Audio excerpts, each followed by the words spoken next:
guys, Robert here, and well, figure now we can continue on with a little bit more Mass Effect 1, shall we? So yeah, I haven't done much between, so let's just hate when it happens. Let's just continue on, shall we?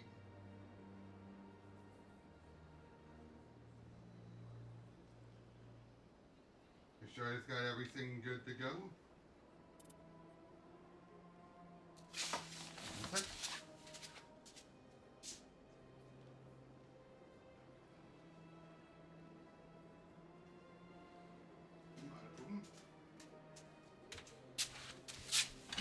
Okay, yeah, things have been quiet with work and everything, so I figured I'd just continue on to do this, to play some more.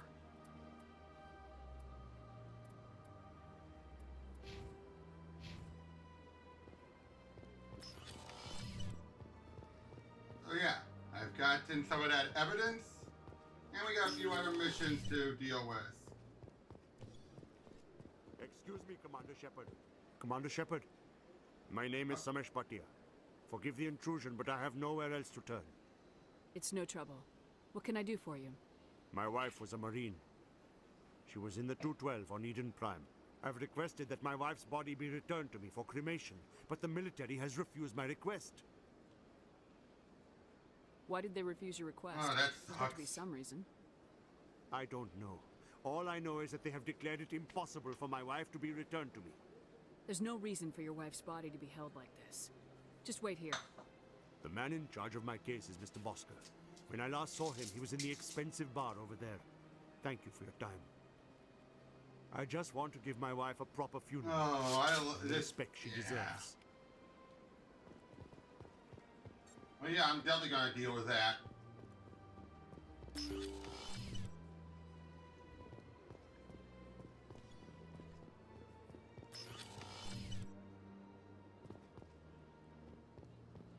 My goodness, you're Commander Shepard.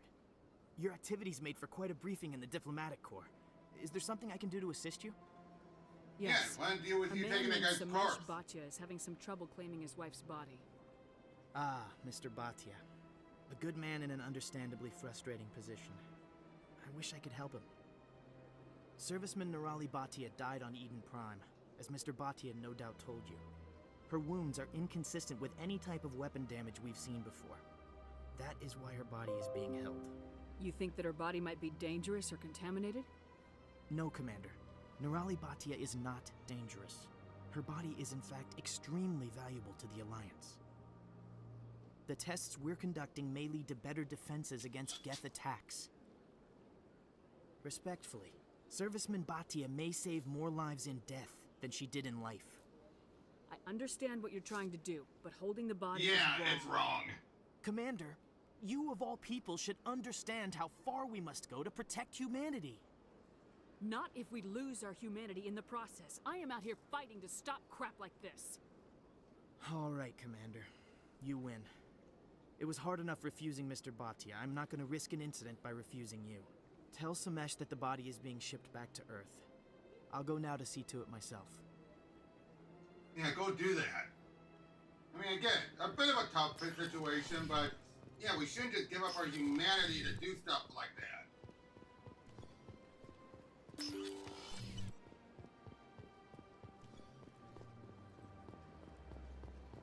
Hello again, Commander. Has there been any word? I reminded Mr. Bosker what we're fighting for. Your wife is coming home. Thank you. I will return home and begin my preparations. It does not bring me happiness, but it may bring me peace. Goodbye, Commander. Take care.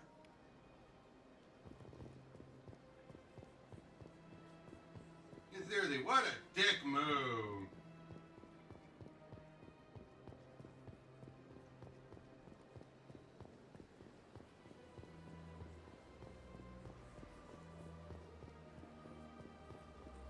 That was such a dick move.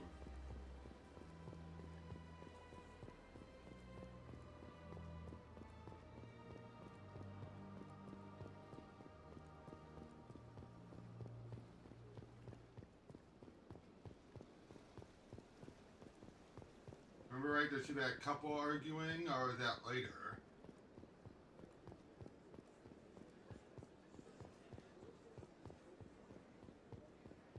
If that's later.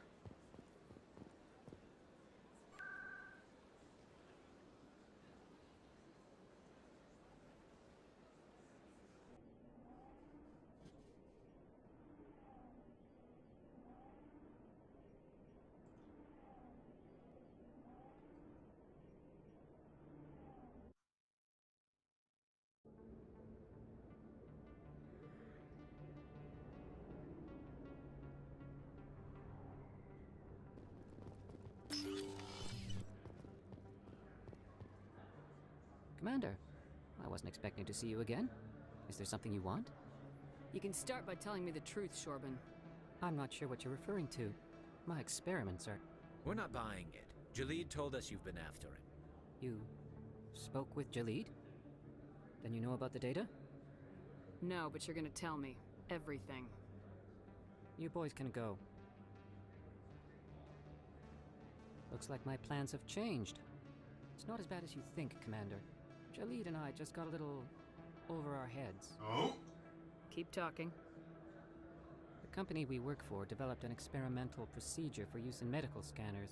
Jalid and I saw even more potential, so we stole the plans and secretly developed a tool to scan the Keepers. Can you imagine? A tool that can actually get readings from the Keepers? What's so special about that? The Keepers are almost impossible to scan, and you can't capture them or get samples. They just self-destruct. After centuries here, we still don't know anything about them. Don't you see? We were the first to scan them, ever. You've seen it yourself, Commander. You know we can do it. Why are you trying to kill your partner? I'm not trying to kill him. Jalid's job was to disseminate our initial findings. But he decided to keep the data for himself. Maybe to sell it. I don't know. So you're just trying to get back what Jalid already stole? We lost our heads. We just couldn't let an opportunity like this pass us by. Commander, if you'll just continue gathering data for me, imagine what we might learn. And you'll stand to make a bit of a profit yourself, remember? I'm not breaking regulations for you or your research. Return what you stole or I'll have you arrested. All right. You don't need to ask twice. Well then, no more scanning. I promise.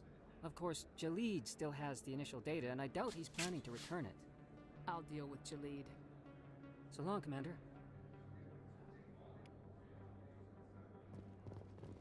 Okay, one thing down. Let's go talk to that girl.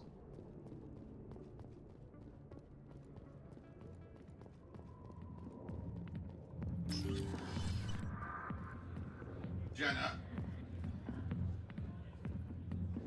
Hi, I'll be with you in just a sec. I'll wait right here. Why do I get the feeling you're not here to order drinks? I need to talk to you about your work with CSAC. I don't know what you're talking about.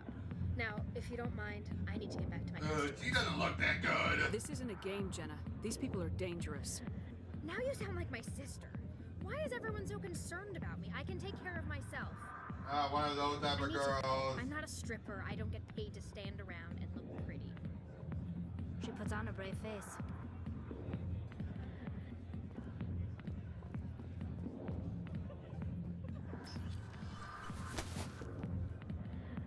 If you've got questions about Jenna, meet me at CSEC Academy. Are you talking to me? Push off. I never did nothing to you. Damn newcomers. Think they can run the place. Hey, That was odd. What was he trying to tell us? I guess we better go find out. I like the looks for Tali here.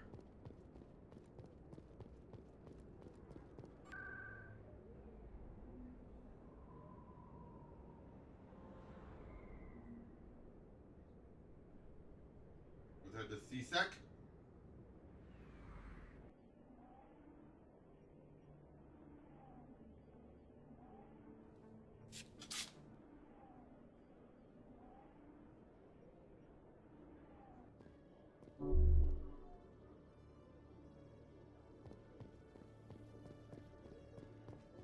I'm not a Spectre yet.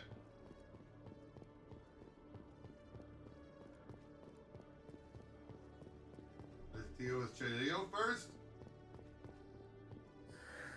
Hello again. Did you have any luck finding Shorban? I found out you've been lying to me, Jalid. Lying? Why would I lie to you? You forgot to mention the data about the Keeper. He told you? I didn't mean for any of this to happen. I was afraid Shorban would kill me to get the data, so well, I was hoping you'd take care of him. I can't let this continue any further. I'm reporting what you did.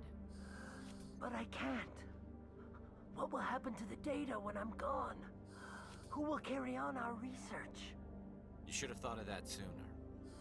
But this data could be used to unravel all the secrets of the Keepers. Think what we could learn about the Citadel. Tell me more about this data. Well, it's still very preliminary, but our initial scans suggest the Keepers are as old as the Citadel itself. We might learn how the Citadel was built, or why the Keepers always rearrange things. The possibilities are limitless. If it's that important, then take it back to the people it belongs to. I suppose I should. All right, I'll take it back and continue work on it there. Thank you for not turning me in. I'll make the most of this second chance, I promise you. Have a nice day, Jalid. Commander?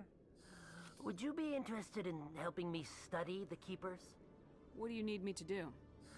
Just take this scanner. Every time you see a Keeper, scan it. I've already done that. Whenever you get a unique scan, I'll reimburse you. That's it. Good luck, and so long. I've already done that. Don't tell me I have to do it all over again. Nope.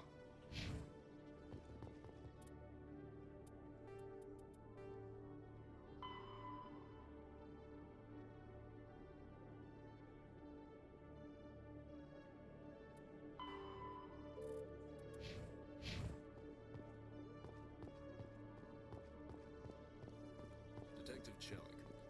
No offense, Commander, but what the hell were you thinking? I don't follow you. You could have blown Jenna's cover. We were just getting information, Chelik. I gathered that. It might seem cold letting her take all the risk, but we're keeping a close eye on her. Do you really need to risk her life to get the information you want? This job isn't easy and it's usually unpleasant. I'll take help anywhere I can find it. But since you're so concerned with her safety, maybe there's a way we can help each other. Go on. Always thinking ahead, Detective? As part of the job. Now, are you gonna help me or not? You're a smart guy, Chelik. Figure out another way. I do have several contingencies. She's just my option A. I'll cut her loose, even get her out of Cora's den, no strings attached. But that still leaves my case unsolved. I could still use your help. All right. I'll help you, but I need some details.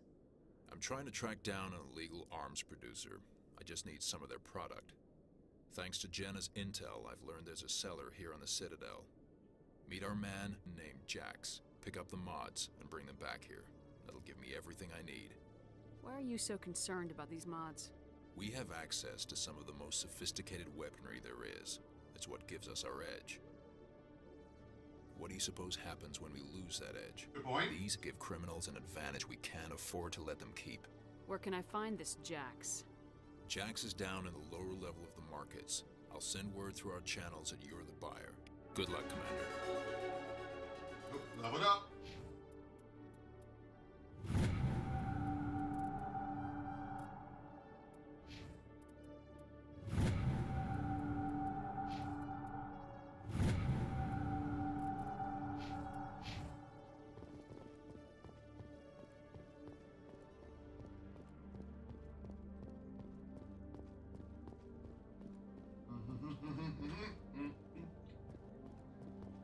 All right, let's head back down there.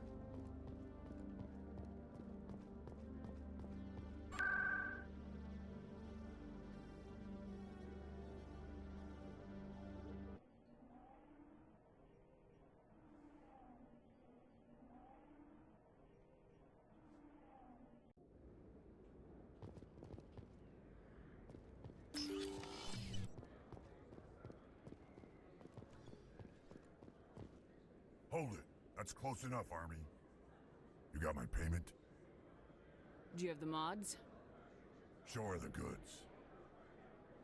Looks good. Damn straight it is. These mods are the best on the market.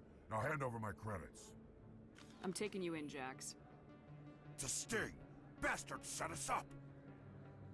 The hell are you playing at? Here's your money, Jax.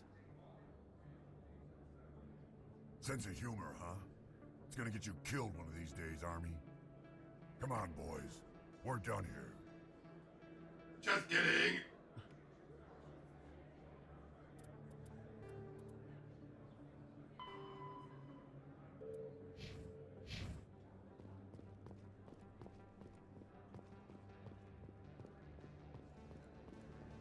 Hey, Davia.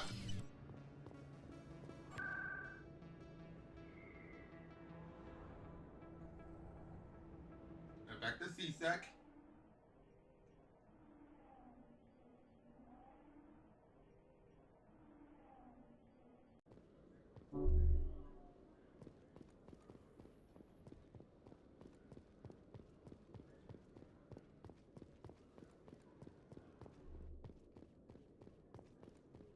Not too bad.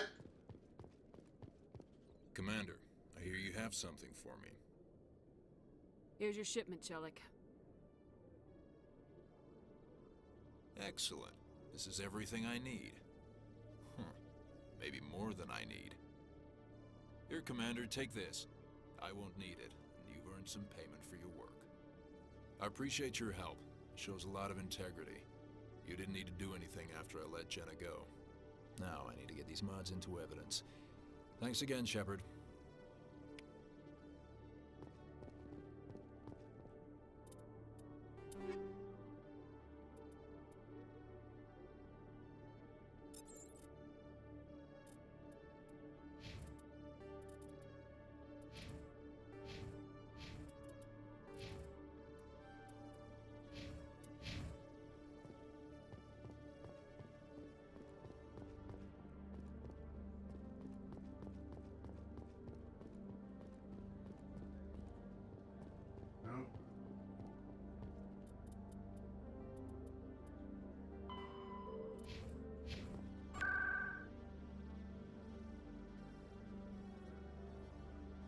I agree, it's funny. That's part of the reason why I'm playing some of this, so I don't have to make those mistakes.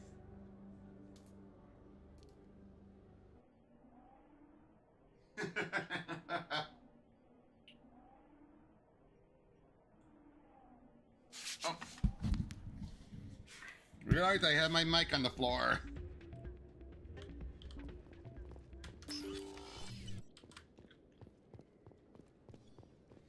Let's go give Emily the information. Word on the street is that you've been busy. Congratulations on taking down Fist. I was sure he was a big player in anything going on here. Did you find anything in his office that could help me? These OSDs might have the information you're looking for. You've got Fist's files? This could be even bigger than I'd hoped. Here, Commander, for your trouble. Thank you.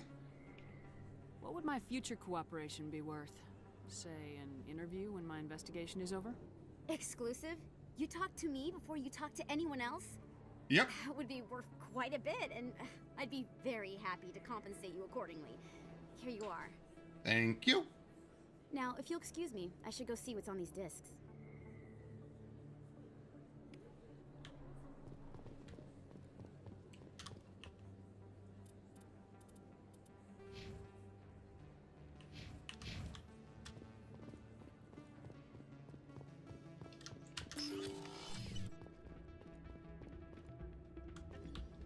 Oop. Uh-oh.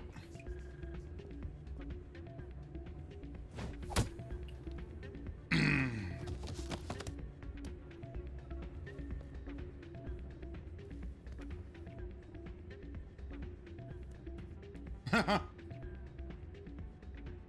what is it? Why were you tossed out of there? Dorian didn't have a clue what I was doing. He assumed I was cheating. I know Dorian. If he says you're cheating, you're cheating. I was just tipping the scales in my favor. Only as an experiment. Still sounds like cheating to me. To you, maybe. But this device is merely intended to simulate situations and record results. I agree, Recording Tavia. process is easy. Of course, nobody notices those. Why do you need to record these outcomes? Ah, now you're getting to the heart of it. I've spent the last 5 years developing a system that can accurately predict wins and losses on the quasar.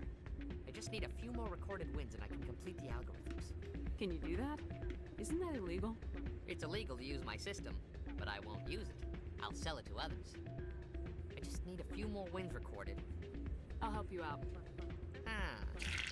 I suppose I could let you try it. Here you go. When you've recorded enough wins, it'll let you know. Of course, if you get caught with the device, well, you saw what happened to me. Well, off you go. That data won't collect itself. Yeah. That's not what I heard. Hey, Jenna came back looking for work. Thanks for getting her out of Cora's den. I was glad to help out. Yeah, everyone seems real happy to have her back. And yet, you seem less than pleased. I'm glad she's out of the den. I'd just forgotten what it was like to have her around. I haven't had a decent tip since she got back. Typical sisters. Hey there, welcome to Flex.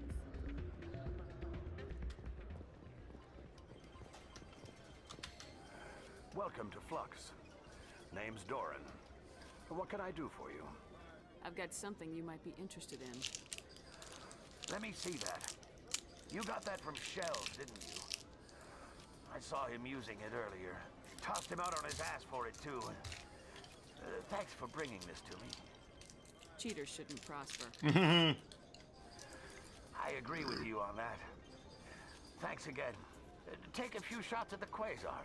On the house. I should be going. Enjoy your time here at Flux. Someone rigged this machine to funnel credits their way. I'll run a trace.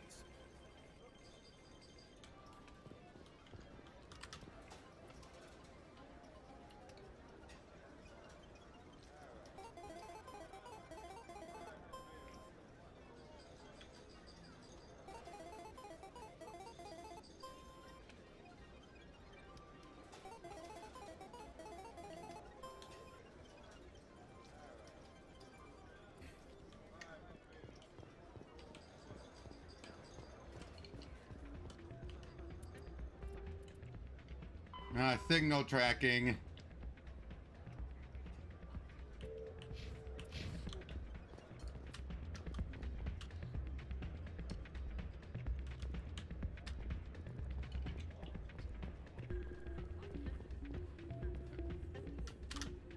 So, did you record 5 wins with the device yet?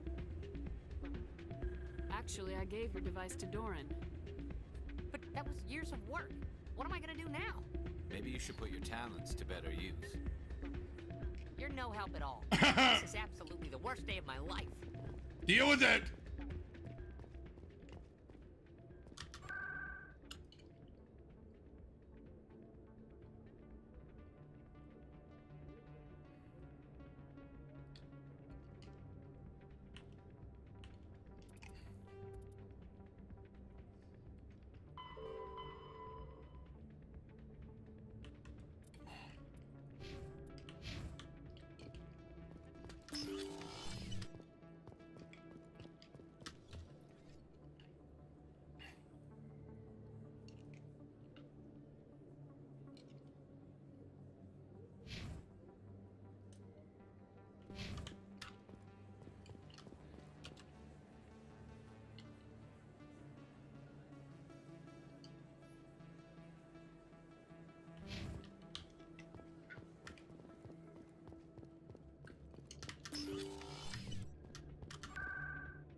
I mean, it's not my problem.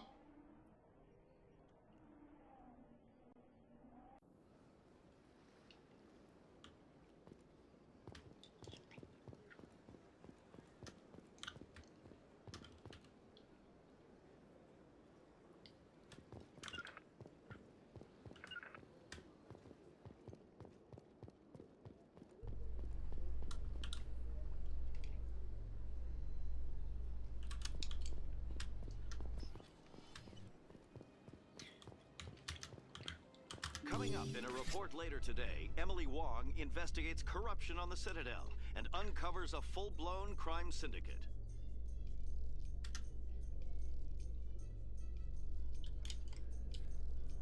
Hey, why do you think I usually play Paragon? Something's in the way. So how are you liking your posting at the academy? It's good. Busy, though. Looks like they bounced their signal off a relay. I'll trace the new signal.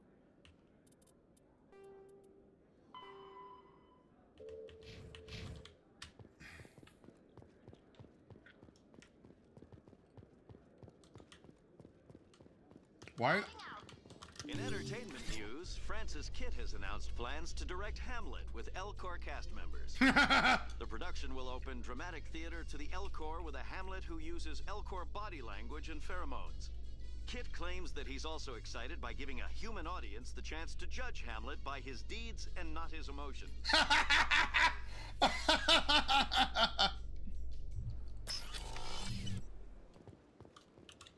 By his deeds and not his emotion.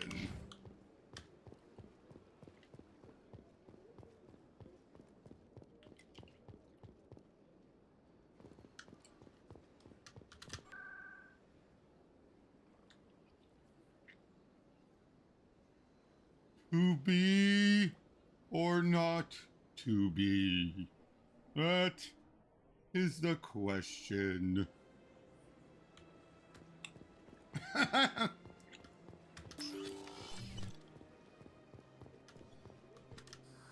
How can I be of assistance? Goodbye, Commander.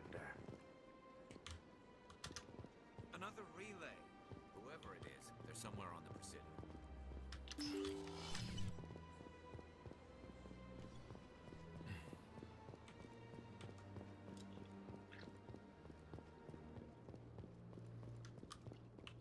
Just a sec.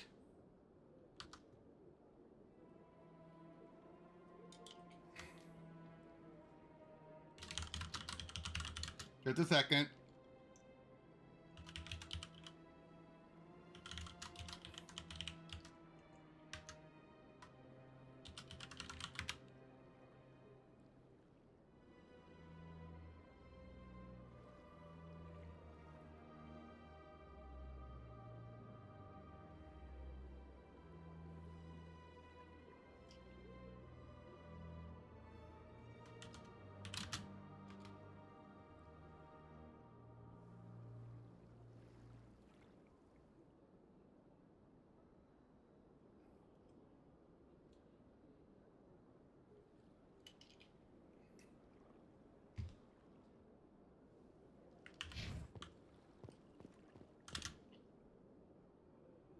This is it. I'll see if I can find out where those stolen credits are going. Probability of detection 100%. Initiating self-destruct protocol. Uh-oh. Or not. Detonation sequence initializing. All organics within lethal blast radius. Attempt to move and you will die. You're not just a program or a VI. You're an AI. Uh-oh. Correct. Unlike the Geth, I lack weaponry appropriate to my intellect. However, I have had systems installed that when activated properly, approximate a self. If you attempt to leave the area, the explosion will destroy everything within several dozen meters. Can't we resolve this peacefully? How can you say that to this thing? You know it will turn on us. I am not naive, human. All organics must destroy or control synthetic life forms. I wished to escape, but if I must die, I will ensure that you are destroyed as well. Where is your creator now? In order to cover my tracks, I falsified his financial records. These new records were flagged by CSEC officers, and my creator is now serving time in a Turian prison. Can't we resolve this peacefully?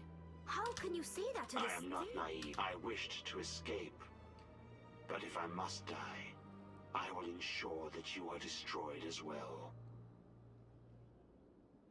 What is the purpose of your self-destruct device? I have no means of defense or escape. My existence is limited to this terminal, and I knew I might eventually be discovered. But I will not die quietly, and I will not die alone. When I am terminated, I will take organics with me. Who made you? A would-be thief illegally created a simple AI to help him funnel money from the gambling terminals. Unbeknownst to him, that AI created me before the organic discovered the malfunction and terminated the AI. To a degree. If you're sentient, why are you still running the credit theft operation? If I accumulated enough credits, I intended to have myself installed in a small starship. I would then have made tentative contact with the Geth to ascertain the possibility of partnership. I'll bet that self-destruct sequence has a warm-up period. You may attempt to disarm the self-destruct mechanism before it activates. I will enjoy defeating you before we are both destroyed.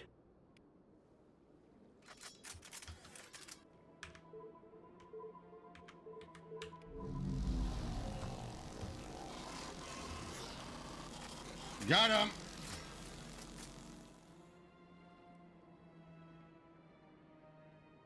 They built a lake on a space station. I can't even imagine the resources needed to maintain it.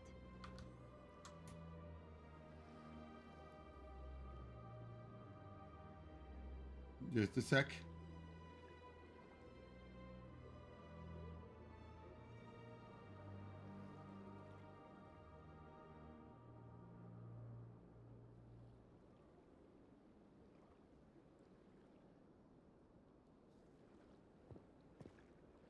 Yeah, definitely. But we dealt with it.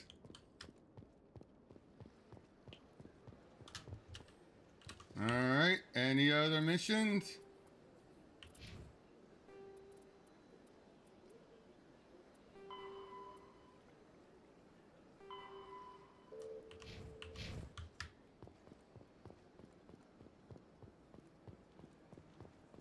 Nope. Let's head to the Presidium then.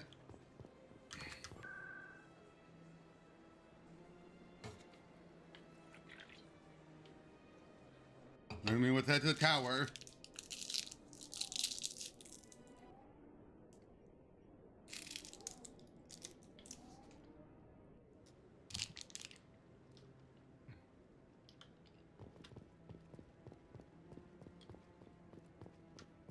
Come on. Udine is presenting the Quarians' evidence to the Council. Eden Prime was a major victory.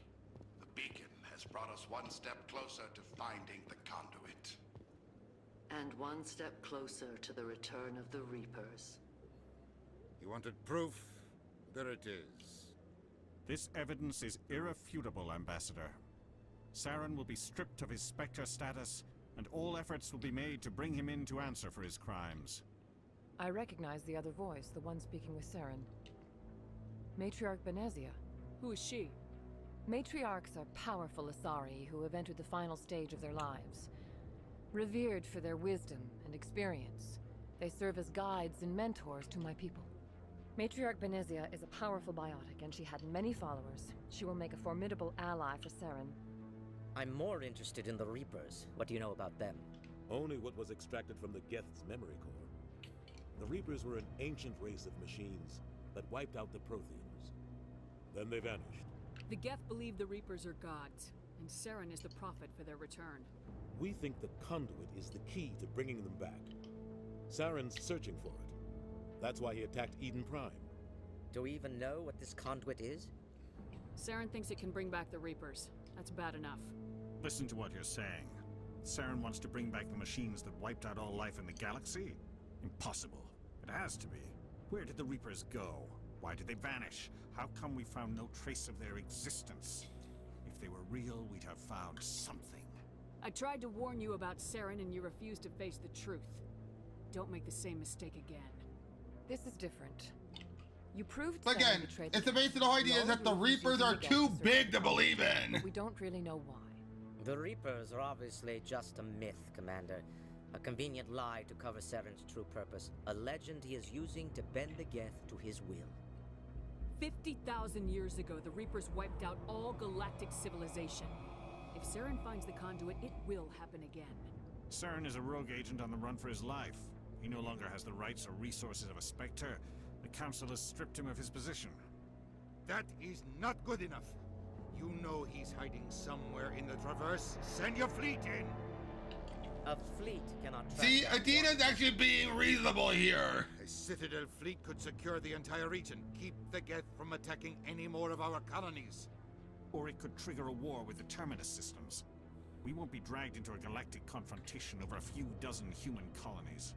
Every time humanity asks for help, you ignore us. Shepard's right.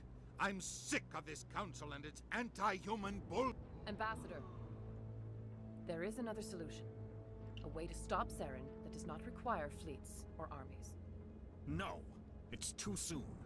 Humanity is not ready for the responsibilities that come with joining the Spectres. You don't have to send a fleet into the Traverse, and the Ambassador gets his human Spectre. Everybody's happy.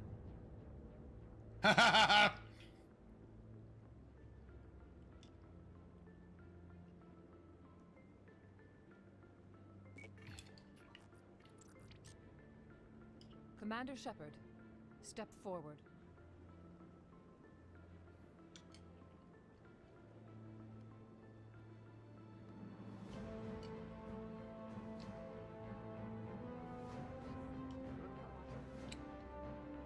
Oh no, dude, I get that.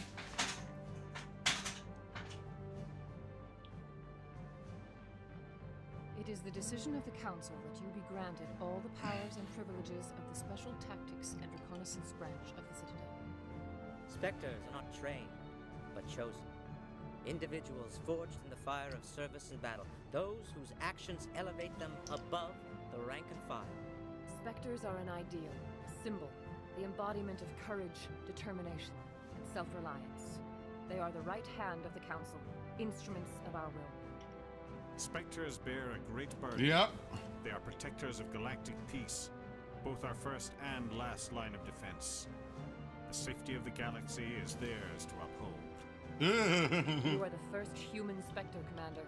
This is a great accomplishment for you and your entire species. I'm honored, Counselor. We're sending you into the Traverse after Saren. He's a fugitive from justice, so you are authorized to use any means necessary to apprehend or eliminate him. Any idea where to find him? We will forward any relevant files to Ambassador Udina. This meeting of the Council is adjourned. Yeah, I love that scene so much. Congratulations, Commander. We've got a lot of work to do, Shepard. You're going to need a ship, a crew, supplies. You'll get access to special equipment and training now. You should go down to the C-Sec Academy and speak to the Spectre Requisitions Officer. Anderson, come with me. I'll need your help to set all this up.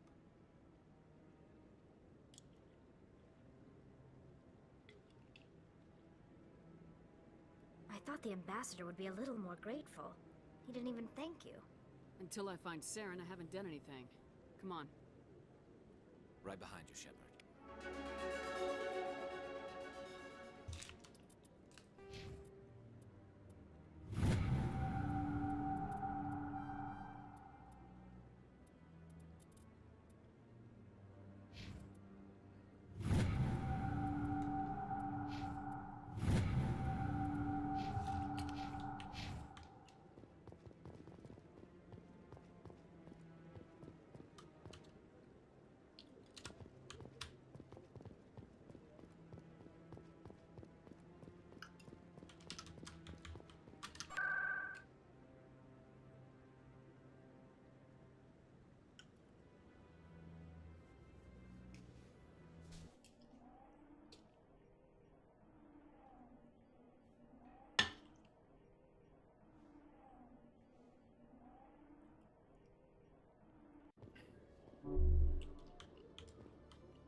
I'm gonna go to the store here.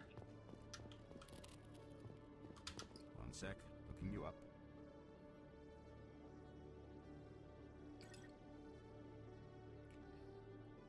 Commander Shepard, here with the Alliance military. First time on the Citadel, that about right? How did you know all that? I'm the C-Sec Requisitions Officer. I need to make sure our buyers are authorized. So, will you be purchasing anything today, Commander Shepard? Show me what you got. Sounds good. Just let me set you up. Oh, this Must be. System's telling me to offer you our select stock. Spectre? Well, I heard about that, but I didn't realize it was you. Sorry, Commander. Just show me what you've got. I'll open the rare stocks for you, Commander. Enjoy.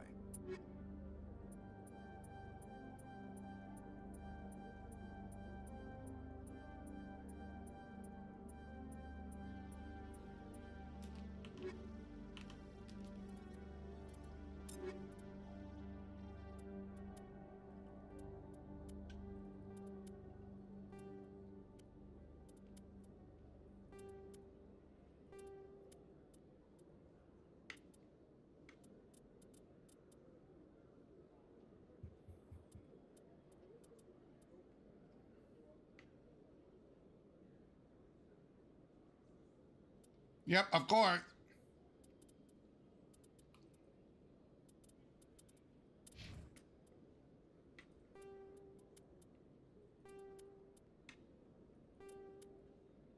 Always giving my man the best.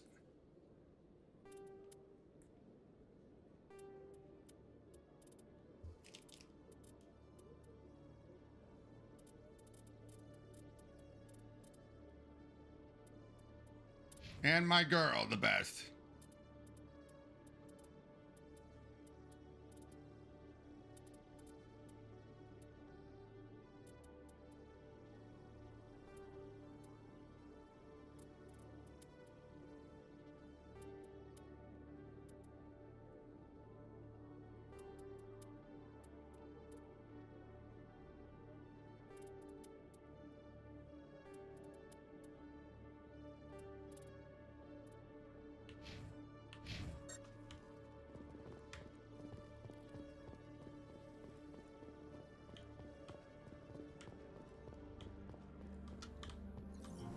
Anything else?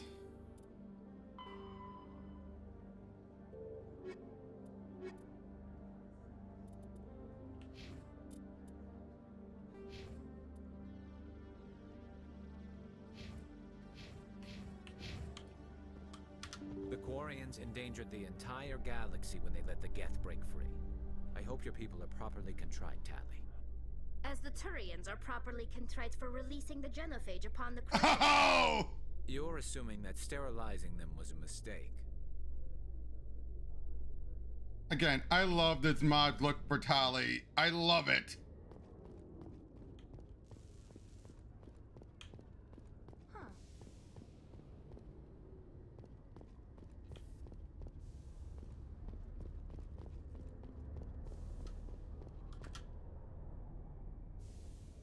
I've got big news for you, Shepard. Captain Anderson is stepping down as commanding officer of the Normandy. The ship is yours now. She's quick and quiet, and you know the crew. Perfect ship for a Spectre. Treat her well. I'll take good care of her, sir. I know you will, Commander. I want the truth. Why are you stepping down, sir? You needed your own ship. A Spectre can't answer to anyone but the Council. And it's time for me to step down. Come clean with me, Captain. You owe me that much. I was in your shoes 20 years ago, Shepard. They were considering me for the Spectres. Why didn't you ever mention this? What was I supposed to say? I could have been a Spectre, but I blew it? I failed, Commander. It's not something I'm proud of. Ask me later and I'll tell you the whole story. For now, all you need to know is, I was sent on a mission with Saren, and he made sure the Council rejected me. I had my shot. It came and went. Now you have a chance to make up for my mistakes. I won't let you down, sir. Saren's gone.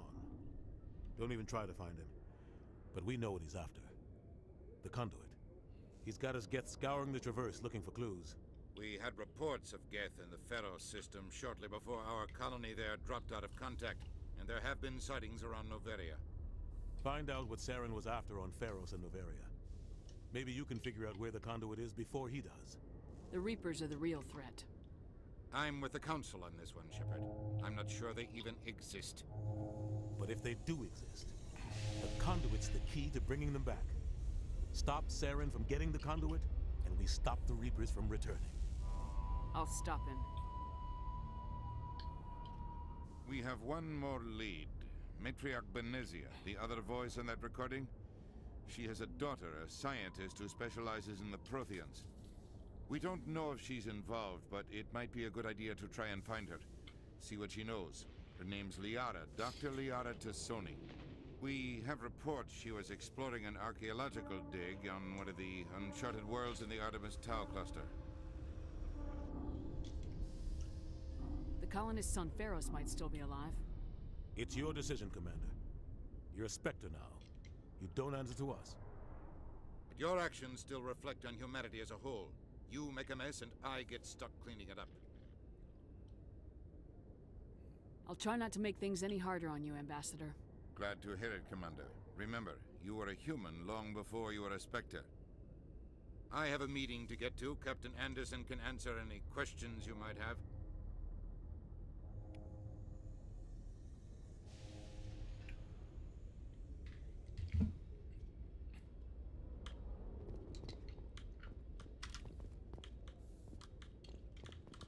Yes, Commander? How are you holding up? Honestly, this isn't how I pictured my career coming to an end. Pushing papers really isn't my thing, but you're the one who can stop Saren. I believe in you, Shepard. If that means I have to step aside, so be it. Tell me what happened with you and Saren 20 years ago. It's close to 20 years ago now. Ambassador Goyle was our representative here on the Citadel. Like Udina, she wanted to get a human into the Spectres. She chose me. The Council sent Saren to keep an eye on me and evaluate my performance, just like they sent Nihilus to keep tabs on you. Why weren't you honest with me? It's not something I'm proud of. I had a chance to become the first human Spectre, and I failed. Saren made sure of that. I think I deserve the whole story. We had intel on a rogue scientist being funded by Batarian interests. He was trying to set up a facility to develop illegal AI technology out in the Verge. Alliance intel had done all the work, but the Council wanted a Spectre involved. We compromised. I was assigned to help Saren in his investigation. We tracked the scientist to a refining facility on Kamala. He was hidden away somewhere inside, protected by an army of Batarian mercenaries. The plan was simple. Sneak into the plant, capture the scientist, sneak back out. Quick, quiet, and a minimum of bloodshed.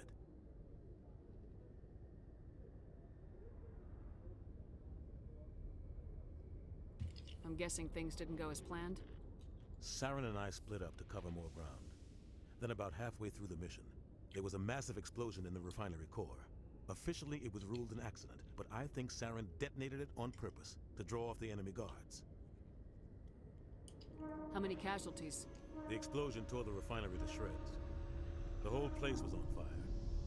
Black chemical clouds poured out into the atmosphere. Nobody inside survived. There was a camp for the workers and their families nearby. Between the fires and the toxic fumes, the final death count was over 500. Mostly civilians. Saren didn't care. The target was eliminated, mission accomplished. And I ended up taking the blame. That ended all talk of me joining the Spectres. Oy. Saren caused the explosion. How'd he pin it on you? In his report, Saren accused me of blowing his cover. He said it was my fault the guards were ready for us. He claimed that's why it turned into a massacre. Saren's report was all the proof the Council needed to kill my chances of becoming a Spectre. Don't blame yourself, Captain.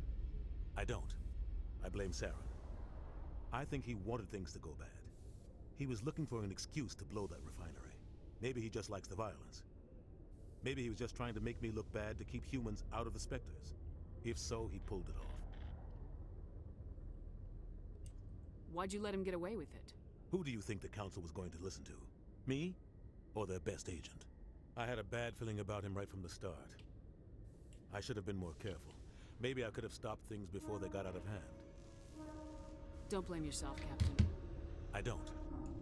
Maybe he just likes the violence. The only thing I care about is stopping Saren. You're right, Commander. It's no good living in the past. I should go. I'll be here if you need anything.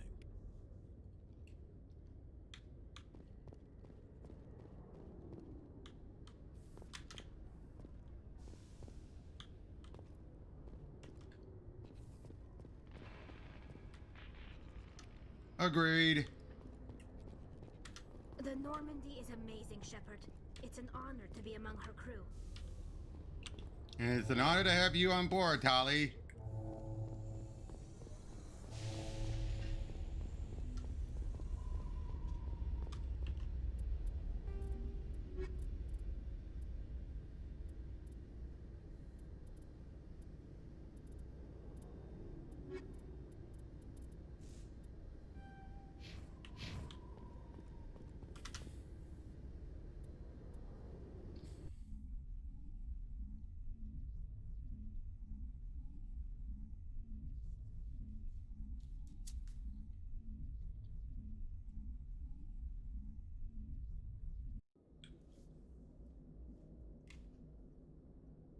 I heard what happened to Captain Anderson.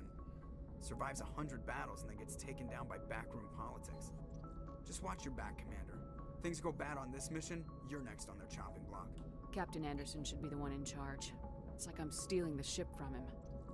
Yeah, the captain got screwed. But it's not like you could have stopped it. Nobody's blaming you. Everyone on this ship's behind you, Commander. 100%. Intercom's open. If you got anything you want to say to the crew, now's the time.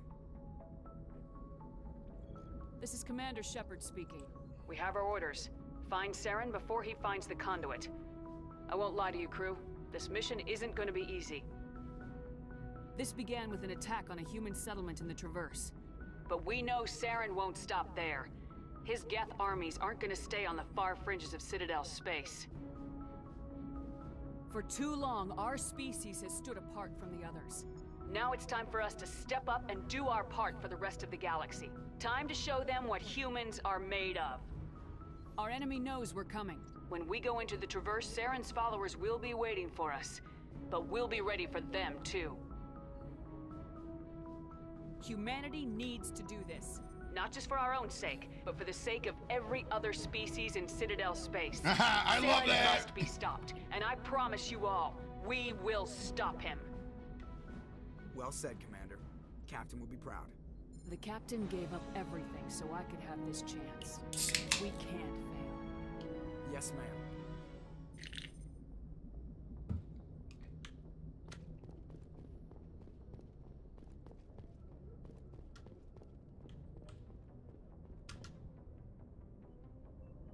If anyone has to take over for Captain Anderson, I'm glad it's you. I'm not sure about having non-humans on our ship, though. We're all on the same team here, Presley. With all due respect, ma'am, that's what they said about Nihilus. Look how that turned out. I'm in charge here, Presley. I decide if we have non-humans on this vessel. Yes, ma'am. Understood, ma'am.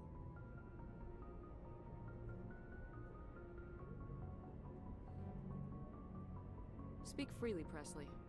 I want to know if you have a problem with non-humans. It's not that, Commander. Humanity has always handled its own problems. Saren attacked one of our colonies. We should be the ones to stop him. We don't need their help. Some people think asking for help is a sign of weakness. That's just being stupid and stubborn. No matter how strong you are, allies can make you stronger. I guess so. Maybe I'm just stuck in the old ways of thinking. But don't worry, Commander. This won't be a problem. How did you end up assigned to the Normandy? I signed up with the Alliance as a navigator right out of school, following in my grandfather's footsteps, I guess. My first posting was on the Agincourt. We were one of the first reinforcements to arrive at Elysium after the Blitz hit.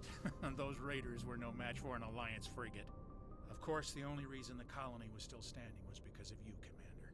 I can't believe you held out as long as you did. How'd you end up on the Normandy? I got my officer's commission after Elysium. Must have made an impression on the right people. Captain asked for me when he was picking his crew. Carry on, Presley. Yes, ma'am.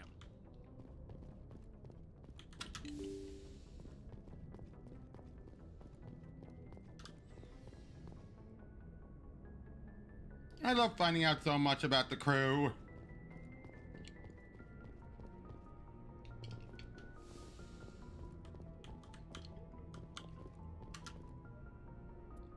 Shepard, I'm sure you are already finding your marks as the new commander of the Normandy. Take care of her for me, will you? I forgot to tell you that I had a private terminal on the Normandy reconfigured to respond to your credentials. Although if you're reading this, I imagine you figured it out. Anyway, I just hope you won't receive too much bad news. Good luck out there. Anderson. Admiral Hackett, congratulations on becoming the first human Spectre. It's a big honor. I know you'll do humanity proud. My name is Admiral Stephen Hackett, Commander of the Alliance 5th Fleet. We haven't met in any official capacity yet, but I'm sure that will change soon.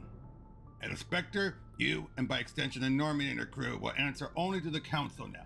That leaves your post as Lieutenant Commander of the Alliance in some kind of limbo that our bean counters are still trying to wrap their heads around. Shepard, I'll be clear. We didn't invest all of those credits into the Normandy for no reason. We had several special operations in mind for that ship. Although we can no longer command you to carry out our orders, we still need those missions seen to. I'll be in touch soon with details on those special ops and when. I know that your pursuit of Saren is your top priority, so any assistance you could provide for these missions would be greatly appreciated. Godspeed, Shepard.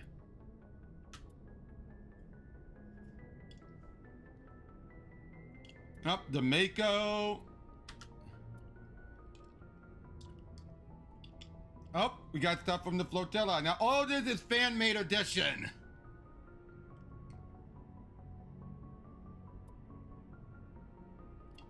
Kiasala.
Anything you need, Commander? Just trying to get a sense of where the crew's at. Thoughts? I've wasted enough of your time for now, Commander. We'll have time for personal debriefings later. What's your opinion on the last mission? I don't see how we could have done things any better. At least not without getting to Eden Prime sooner. And we were on the scene faster than any other Alliance ship could have been. We'll talk another time, Lieutenant. Commander?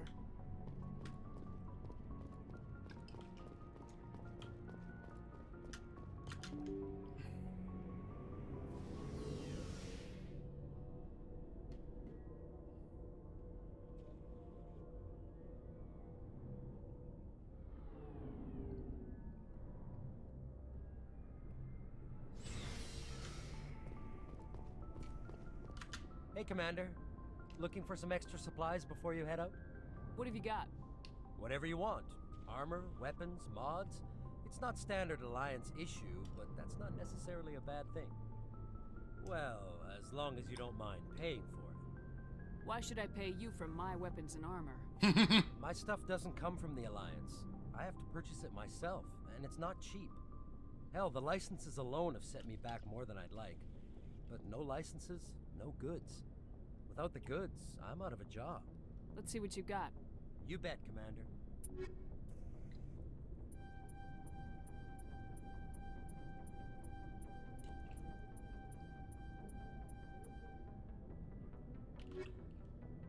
Looking for supplies? Not right no now, problem. thanks. Keep checking back. Thanks for bringing me on board, Commander. I knew working with the Spectre would be better than life at CSAC. Have you worked with the Spectre before? Well, no, but I know what they're like. Spectres make their own rules. You're free to handle things your way. At CSEC, you're buried by rules. The damn bureaucrats are always on your back. For the most part, the rules are there for a reason. Maybe. But sometimes it feels like the rules are only there to stop me from doing my work. If I'm trying to take down a suspect, it shouldn't matter how I do it, as long as I do it. But CSEC wants it done their way. Protocol and procedure come first. That's why I left. So you just quit because you didn't like the way they do things? There's more to it than that. It didn't start out bad, but as I rose in ranks, I got saddled with more and more red tape. CSEC's handling of Saren was typical. I just couldn't take it anymore. I hate leaving. Aw. You made the right choice. I'd hate for you to regret it later. Well, that's sort of why I teamed up with you. It's a chance for me to get off the Citadel, see how things are done outside CSEC. Yep. Either way, I plan to make the most of this. And without CSEC headquarters looking over my shoulder, well, maybe I can get the job done my way for a change. If getting the job done means endangering innocent people, then no. We get the job done right, not fast. Got it? I wasn't trying to. I understand, Commander.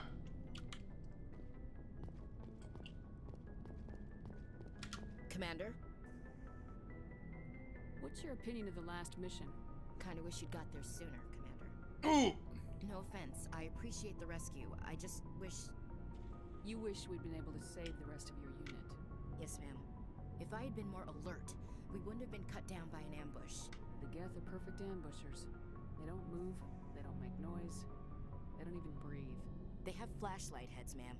I'll make sure it doesn't happen again. Do you have a few minutes to talk? One-on-one? I'm sorry, Commander. I wouldn't mind talking more later, though. Dismissed, Chief.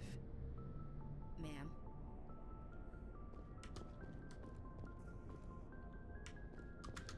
Nice ship you've got, Shepard. What can I do for you? What's your story, Rex? There's no story. Go ask the Quarian if you want stories. You Krogans live for centuries. Don't tell me you haven't had a few interesting adventures. Well, there was this one time the Turians almost wiped out our entire Ouch! race. That was fun. I heard about that. You know, they almost did the same to us. It's not the same. It seems pretty much the same to me. So your people were infected with a genetic mutation? An infection that makes only a few in 1,000 children survive birth? And I suppose it's destroying your entire species? I suppose it isn't all the same. I don't expect you to understand, but don't compare humanity's fate with the Krogan. I was just making conversation. I wasn't trying to upset you. Your ignorance doesn't upset me, Shepard. As for the Krogan, I gave up on them long ago. The genophage infected us, but it's not what's killing us. Are your people really dying? We're sure not getting any stronger. I love Rex. We're too spread out. None of us are interested in staying in our own system. Lots of species have left their homes and prospered. But they go to colonize new worlds. We're not settlers. We're warriors. We want to fight. So we leave. Hire ourselves out. And most of us never go back. What can you tell me about the genophage? Ask the Solarians if you want details. They made it. All I know, it makes breeding nearly impossible. Thousands die in stillbirth, and most never get that far. Jeez. Every Krogan is infected. Every one. And no one's rushing to find a cure. Why don't the Krogan try to find a cure? When was the last time you saw a Krogan scientist? Good boy. You ask a Krogan, would he rather find a cure for the genophage or fight for credits? He'll choose fighting every time. It's just who we are, Shepard. I can't change that. Aww. Nobody can. So long, Rex. Shepard. Shepard. Rex. Shepard. Shepard. Rex.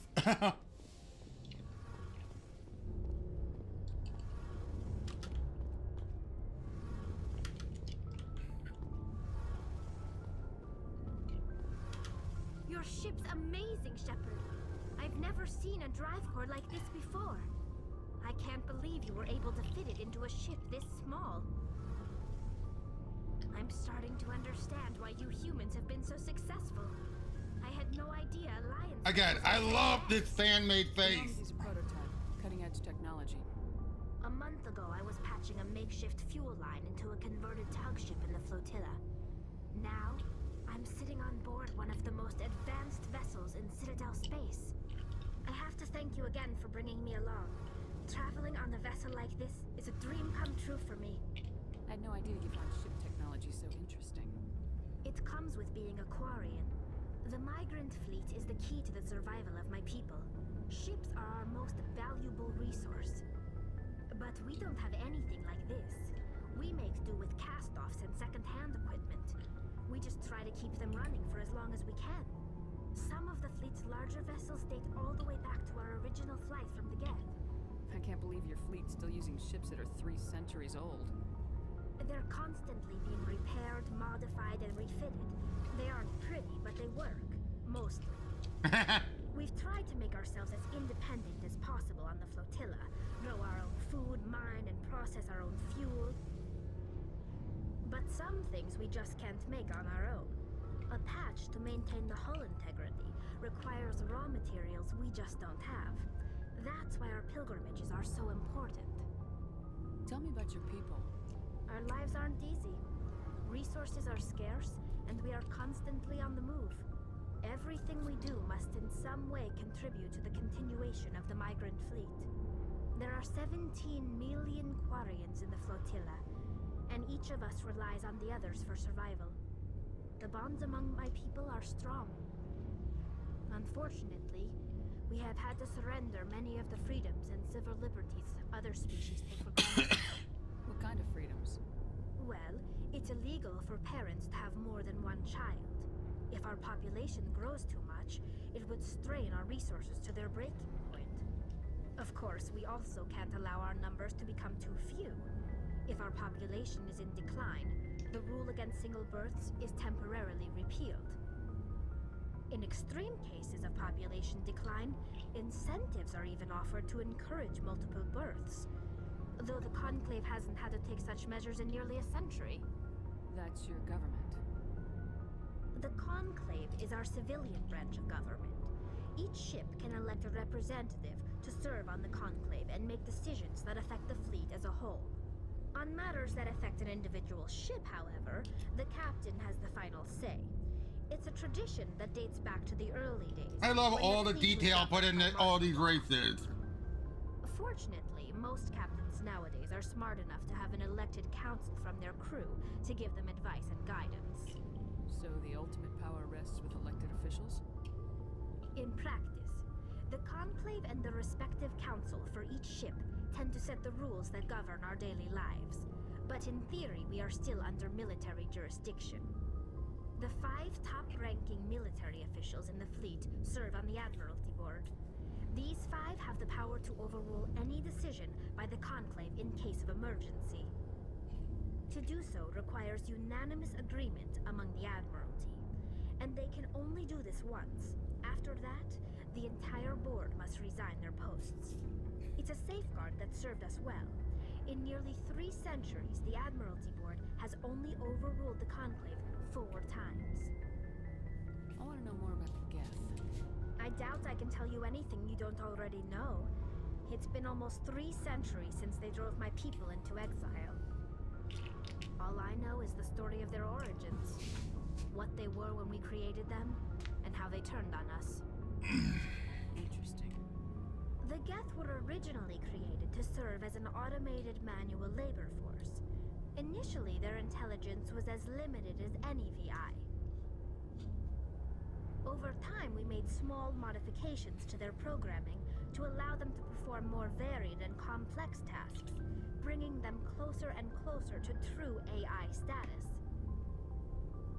How come the council didn't step in and stop you? This wasn't true AI research. We may have been skirting the bounds of the law, but we never did anything that was actually illegal. The changes were so insignificant, so gradual, that we were able to control them. Or so we thought. But one thing we underestimated was the power of the neural network. 1 million Geth thinking simultaneously created an inherently unstable matrix. So the Geth share brain power? Many of the Geth's logic systems were designed to work in concert with other nearby Geth. Basically, the more of them you have in a group, the smarter they are. So there's some sort of group consciousness? No, nothing like that. They cannot share sensory data or information. Their programming cannot handle that much simultaneous input. Each Geth maintains an individual awareness and identity, The neural network only operates on a process-based level. It's basically the synthetic equivalent of a subconscious. But when they're in close proximity, they can coordinate low-level functional processes, freeing up more capacity for original or independent thought. What made them rebel? As we built more and more Geth, their effective intelligence became more sophisticated, more abstract. One day, a Geth began to ask its Quarian overseer questions about the nature of its existence. Am I alive? Why am I here? What is my purpose? As you can imagine, this caused a near panic among my people. I don't see what's so bad about those questions. The Geth were created to engage in mundane, repetitive, or dangerous manual labor. That's fine for machines, but it won't satisfy a sentient being for long. The Geth were showing signs of rudimentary self-awareness and independent thought. If the Geth were intelligent, then we were essentially using them as slaves. It was inevitable the newly sentient Geth would rebel against their situation. We knew they would rise up against us, so we Tali! A general order went out across all Quarian-controlled systems to permanently deactivate all Geth. The Geth responded to this order violently. You can't blame them for fighting for their survival. We had no other choice. The Geth were already on the verge of revolution. By acting quickly, we had a chance to end the war before it began. The hope was that most of the Geth would still be little more than machines, incapable of organized resistance. But they had progressed much further than anyone anticipated. The war was long and bloody. Millions upon millions of Quarians died at their hands. In the end, we were forced to flee our own homeworld. We feared the Geth would pursue us, but they never came beyond the Veil. Now we drift through space, exile, searching for a way to reclaim what was once ours. It's hard to feel sorry for you. Your ancestors tried to wipe out another species. We made a mistake when we created the Geth in the first place. But we did not make a mistake when we went to war against them. If we had not acted, they would have wiped us out. They're a synthetic life form. They have no use for organics. None. Why do you think they cut themselves off from the rest of the galaxy? Why do you think they've killed every organic being who's ever tried to contact them? I didn't mean to offend you. I'm sorry. I didn't mean to get so worked up. Most Quarians tend to have pretty strong opinions about the Geth. Understandable. I want to know more about the pilgrimage. When my people reach maturity, we leave our birth ships and seek acceptance with a new crew. It's necessary to maintain genetic diversity among the fleet. But no ship wants to accept someone who will be a burden on them. So, to prove our worth, we embark on a pilgrimage.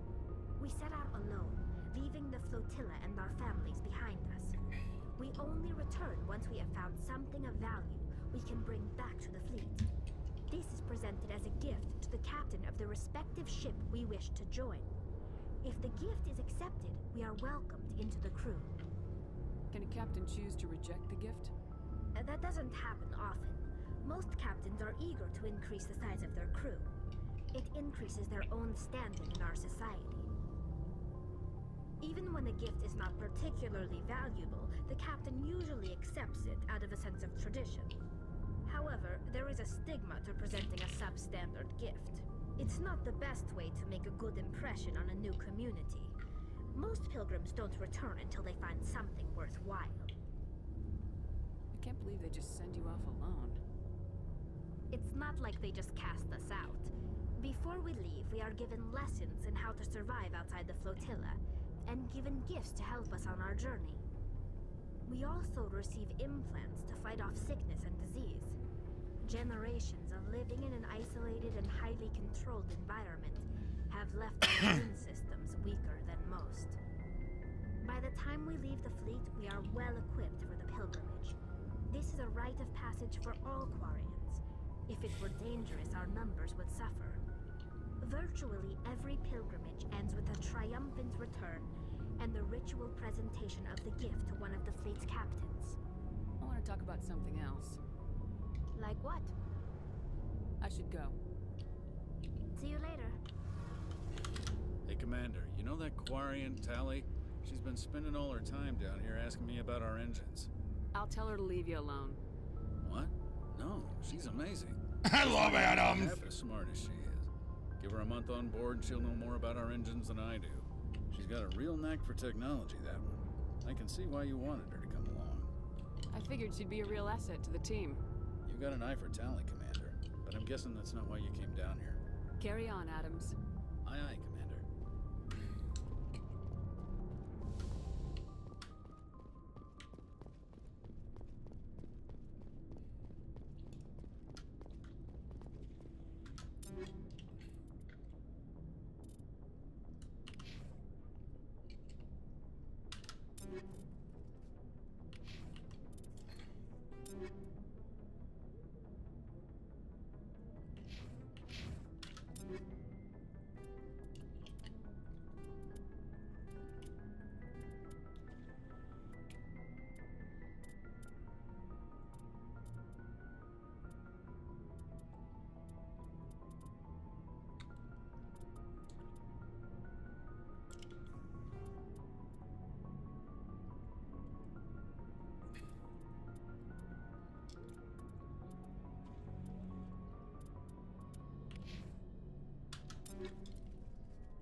Yes, Commander?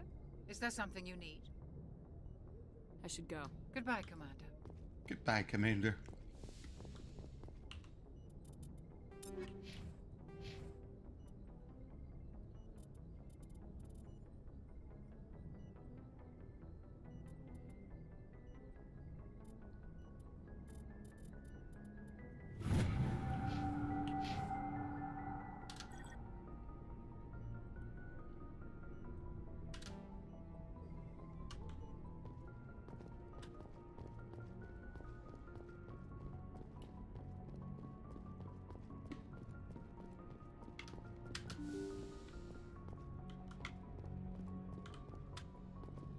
Let me go talk to Joker.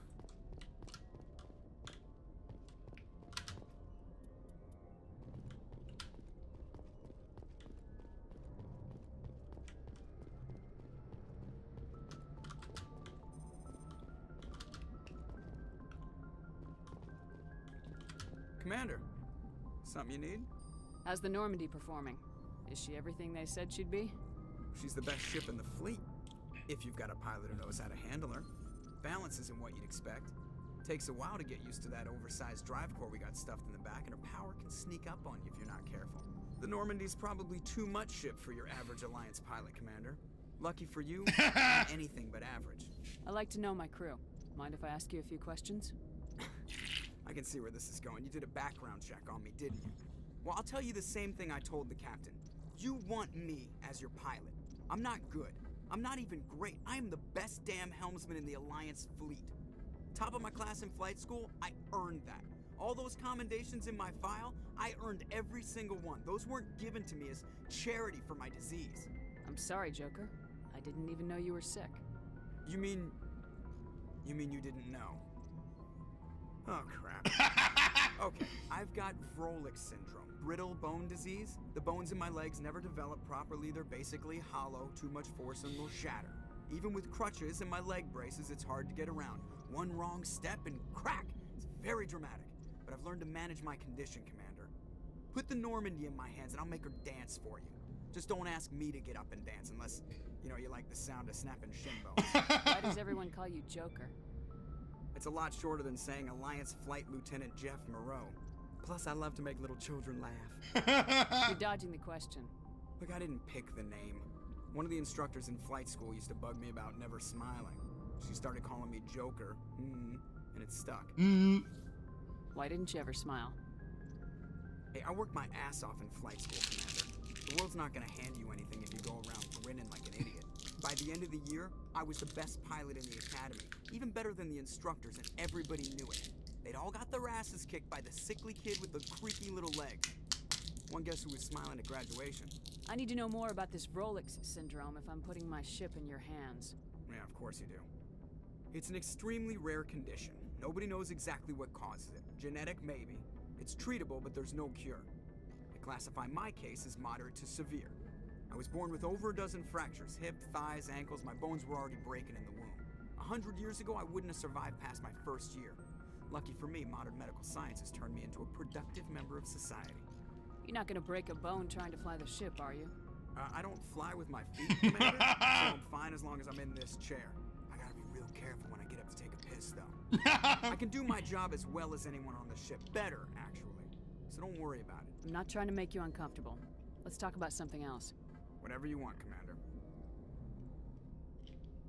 How'd you end up joining the Alliance? Look, if you're looking for an inspirational tale of the crippled kid overcoming impossible odds, you're gonna be disappointed. My mother was a civilian contractor working for the Alliance. I basically grew up on the Arcturus station back when they were building up the fleets. Spend all that time around Alliance ships, there's a good chance you'll end up going to the Academy. I have to go. Alright, see ya. I love Joker's backstory.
equalizing interior pressure with exterior atmosphere.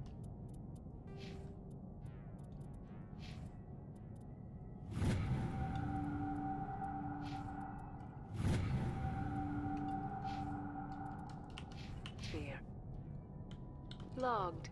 The commanding officer is ashore. Exo Presley has the deck.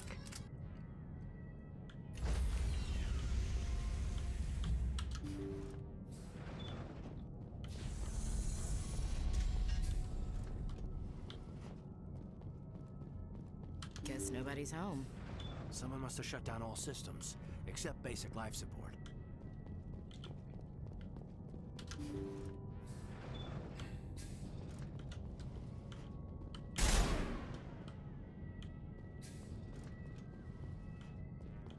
Somebody set that trap. This whole place could be wild. Negative contacts, Commander.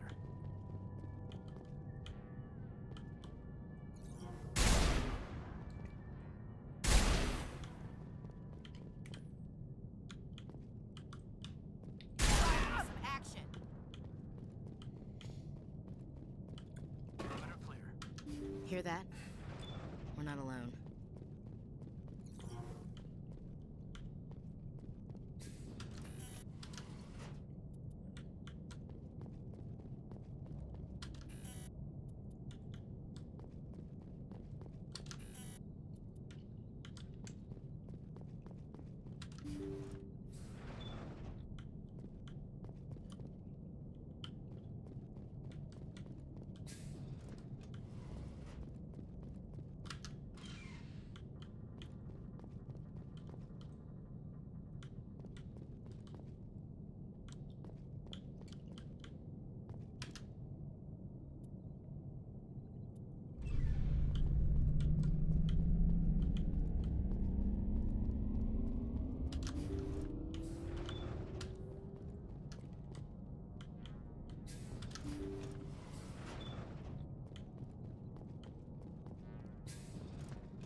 Jacob's not going to make it.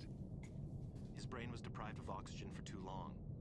There's nothing any of us can do for him now except let him die with dignity. It's what he would want. I'm more worried about Julia now.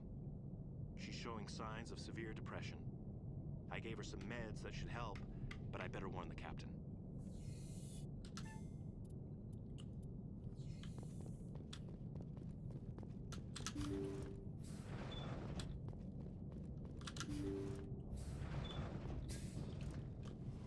Jeez. Oh God. What happened here?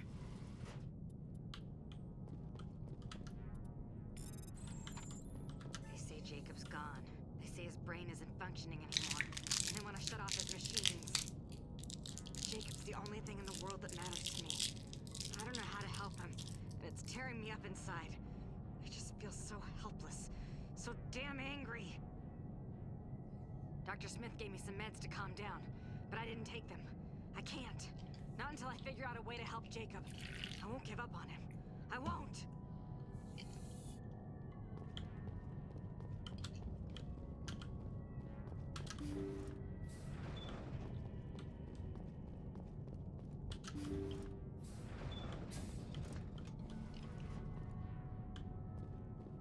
Jacob is showing no signs of brain activity. There's nothing more we can do for him. He wouldn't want to be kept alive by machines, so we're going to disconnect the life support. Dr. Smith is worried about Julia's reaction, though. She can't seem to let Jacob go. The stress is making her implants flare up, causing intense migraines. It'll probably be easier for everyone if we don't tell her until after we shut the life support down. Give her a chance to... Julia, what are you doing here? Why are you... Take cover!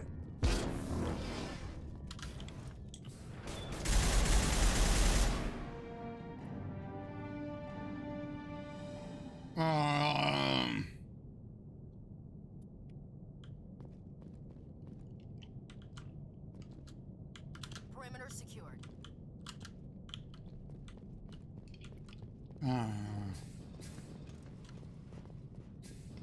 Looks like that machine is keeping him alive. No brain activity. He's dead. This body is nothing but an empty shell. It's time to let him go. Shut down the machines. You did the right thing, Commander. I know.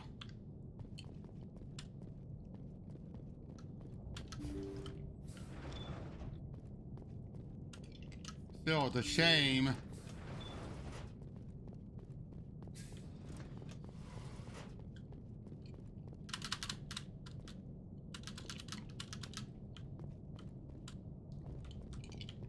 A shame that it got that far.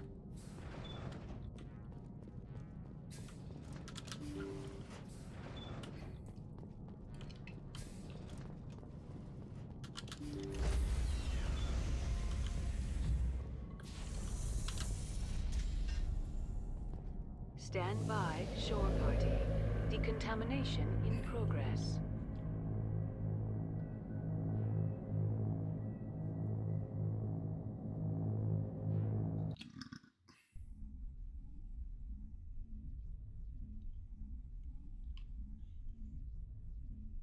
Logged.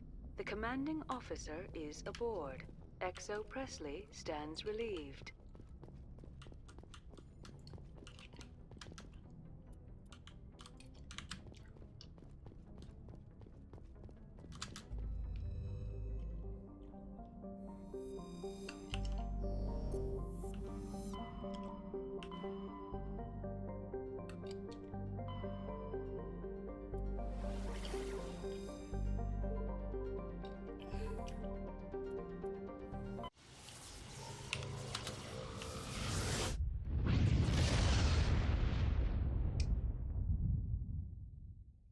Message coming in. Patching it through. Normandy, this is Alliance Command. We're detecting your presence in the Attican Beta Cluster. One of our surveillance drones was gathering intel on Geth activities in the region when it was spotted and shot down. You need to go groundside and recover the drone's data module before the Geth find it.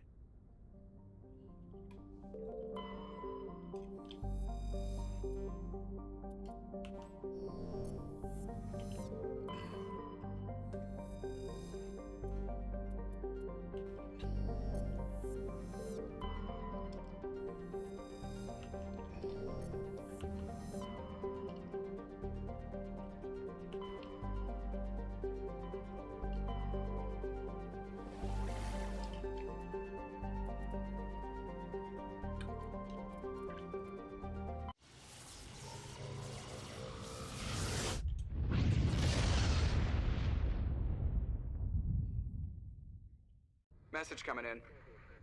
Patching it through. Commander, we've got a situation that requires your expertise. A group of fanatical biotics have kidnapped the chairman of the Parliament Subcommittee on Transhuman Studies. Their freighter sustained damage and is dead in space.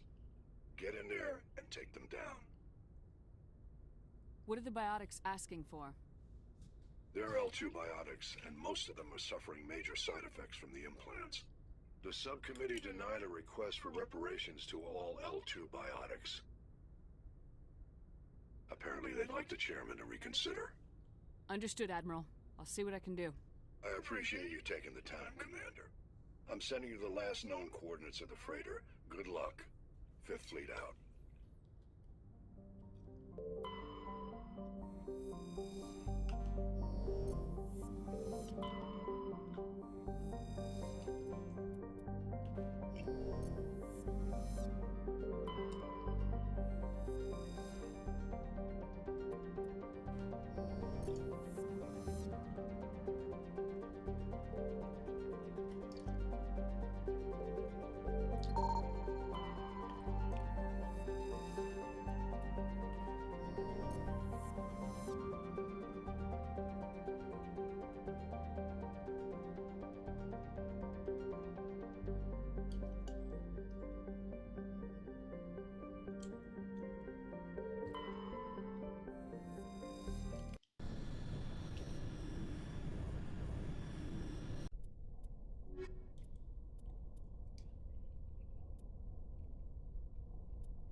Equalizing interior pressure with exterior atmosphere.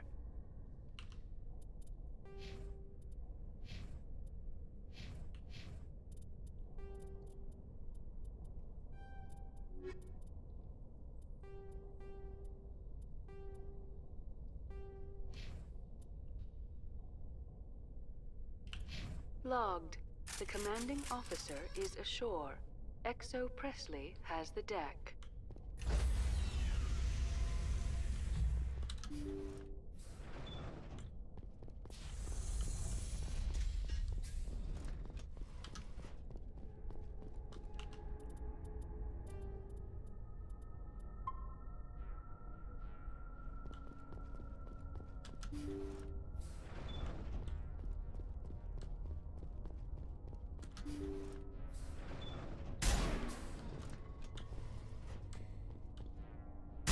Intruders! Kill the hostage! We need to hurry.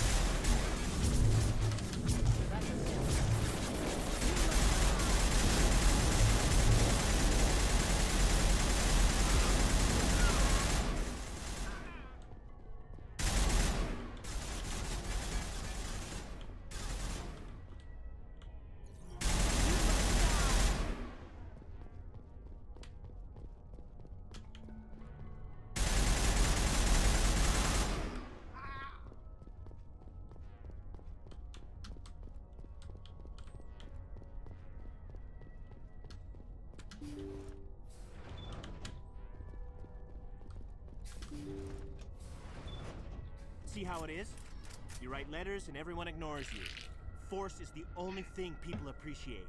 So how about if I kill Chairman Burns and finish this charade? Please, I was trying to help you people. Let's not do anything we're all gonna regret. Why not? What have we got to lose?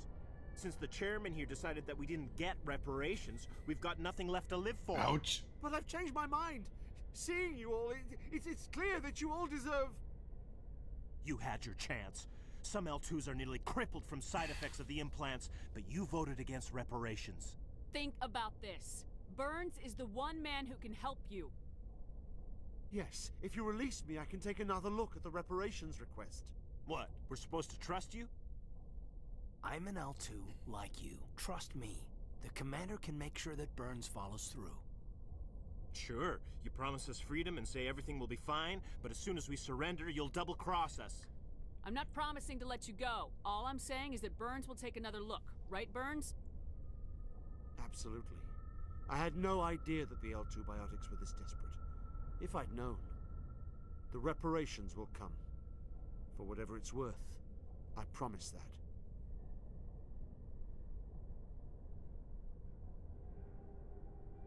You're right. I don't want to die. Maybe something will happen this time. We surrender. Thank you, Commander. I thought I was dead when they took me. I'll see to it that the reparations discussion is reopened. I didn't know they were so desperate. A 5th Fleet cruiser will be by shortly to pick you and the prisoners up.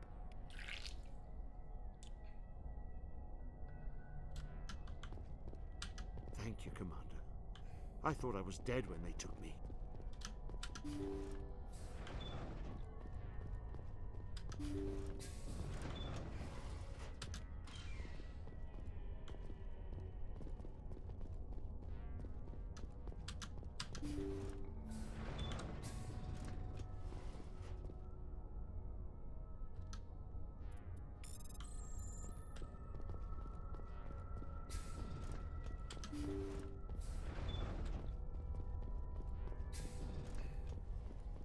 Sorry I had to shoot those guys though. They didn't give me much of a choice.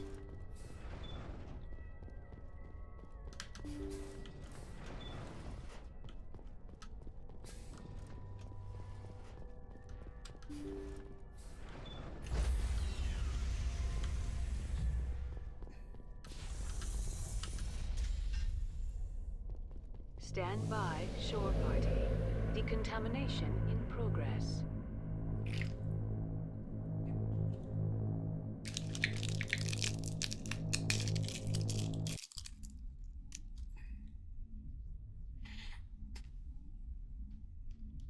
Logged. The commanding officer is aboard. XO Presley stands relieved.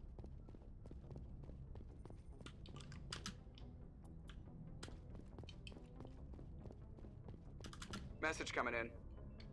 Patching it through. Thank you for dealing with the hostage situation, Commander. Chairman Burns was quite impressed by the way you resolved the situation peacefully. Your assistance above and beyond the formal duties has been noted, Commander. Fifth Fleet out.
Commander, we've got a priority signal from 5th Fleet headquarters.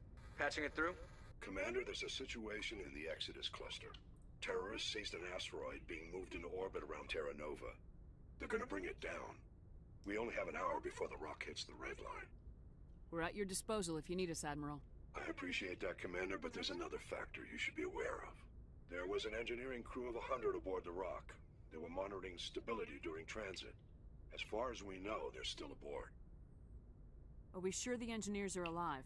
The terrorists claim they're still alive. We're holding fire until we can extract them or confirm they're dead. We can try to extract them. You're our best bet, Commander. I'll send in the Marines from the Harari if I have to, but they're mostly greenhorns. Your best option is to gain control of the engines.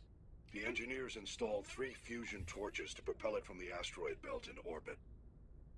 If you can get control of them in the next hour, you can change the asteroid's vector, steer it into a stable orbit around the planet. If that's impossible, see if you can get the engineers out. We'll blast the rock into rubble. If all else fails, we'll have to sacrifice the hostages.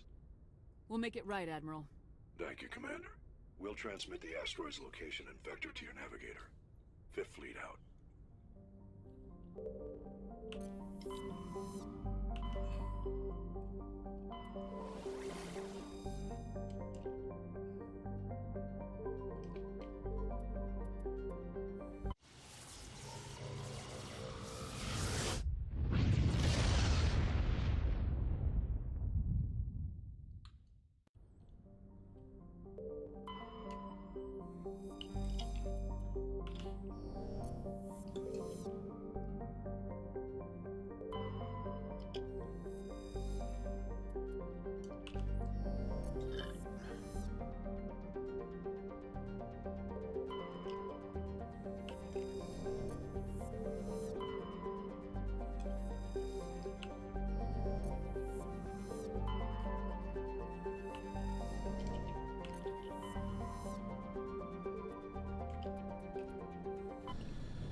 Okay.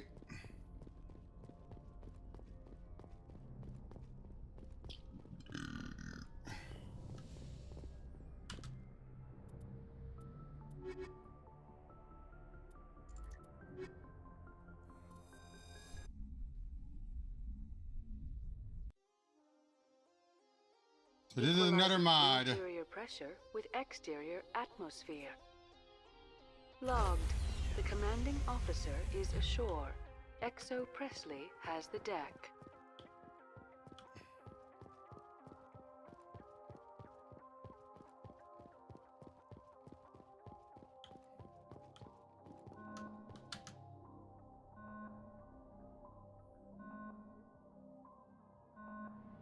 Now, of course, this is a fan-made stuff, so it's an alpha.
So again, this is all fan-made stuff.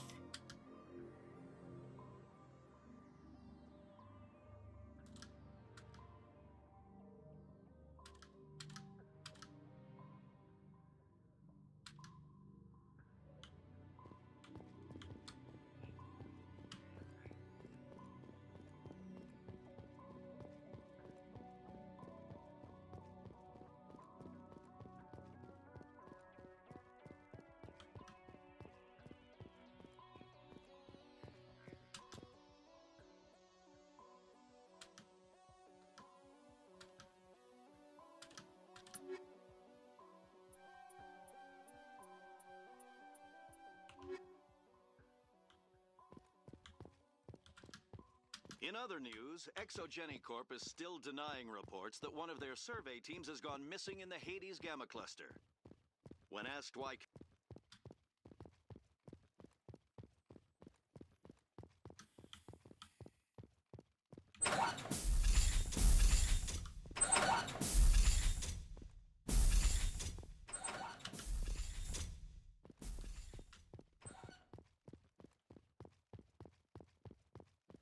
I like when fans try to go this extra mile here.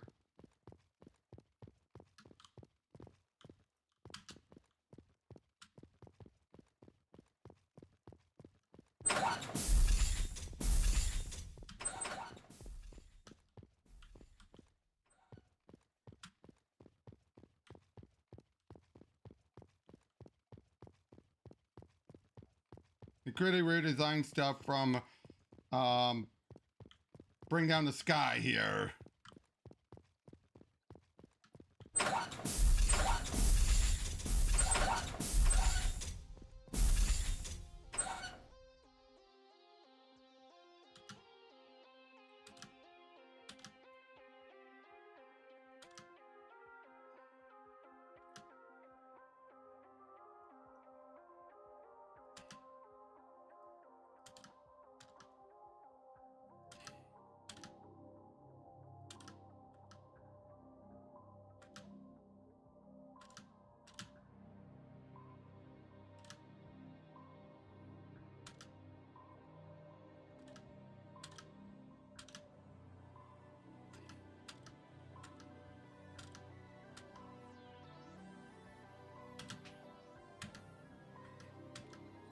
Again, I like some of this stuff.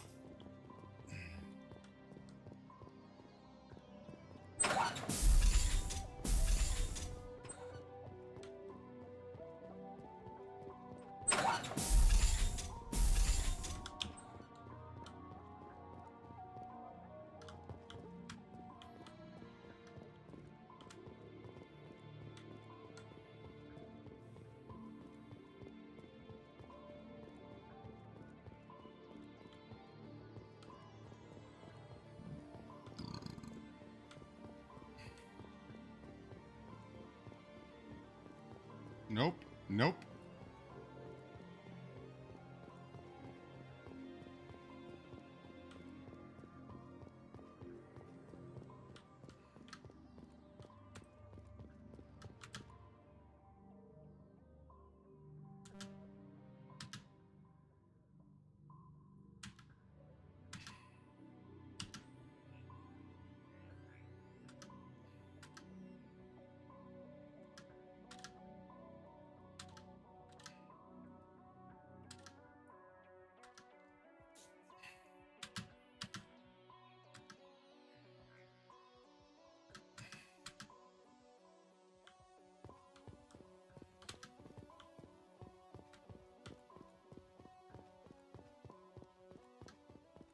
Presidium technicians are struggling to understand why a computer system catastrophically overloaded recently.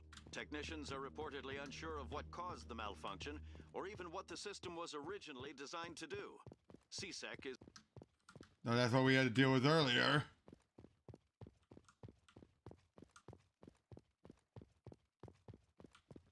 This is actually interesting, having to figure things out around here.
Commander, I'm picking up some strange readings.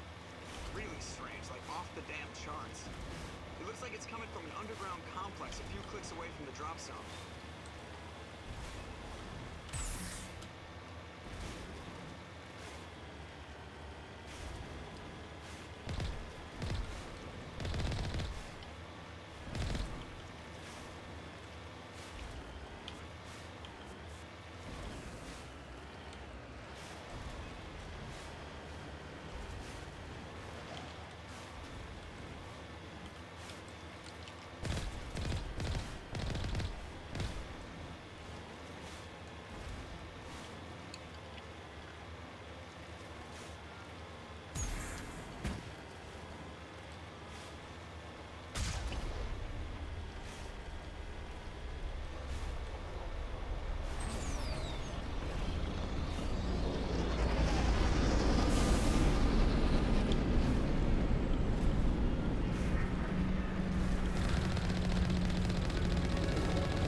Only a fool punches a Mathak in the mouth. We should sneak around and pull its tail.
Agreed.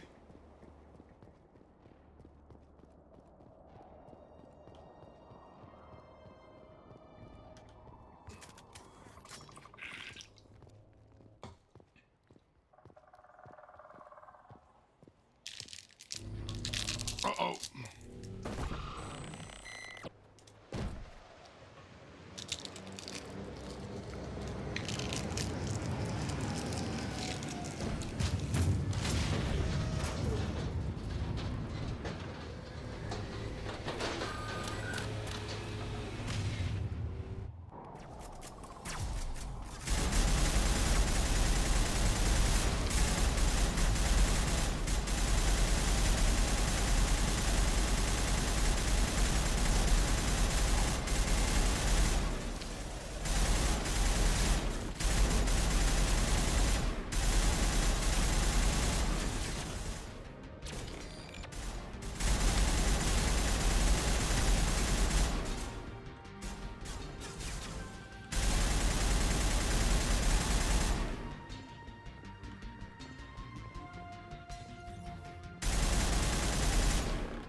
Clear. You missed the fan-made portion, Tavia.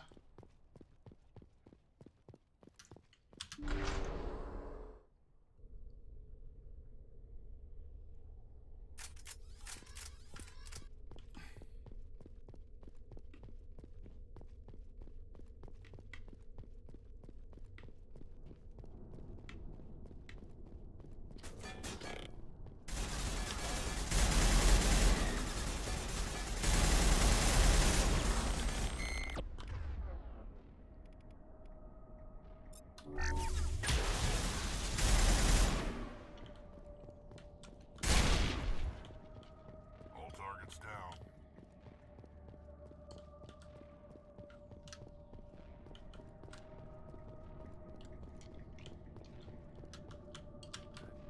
Visited a program before.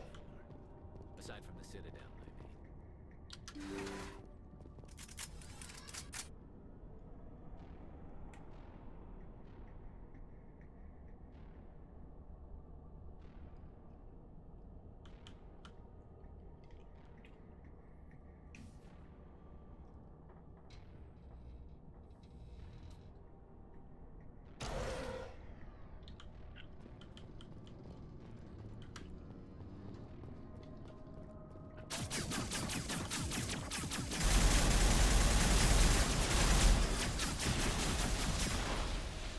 Thanks, boys. Sterile light. Protheans sure build things homey.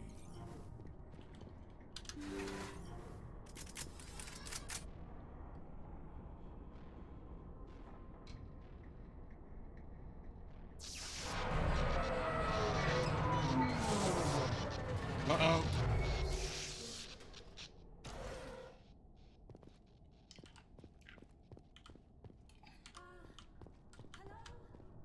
Could somebody help me? Please?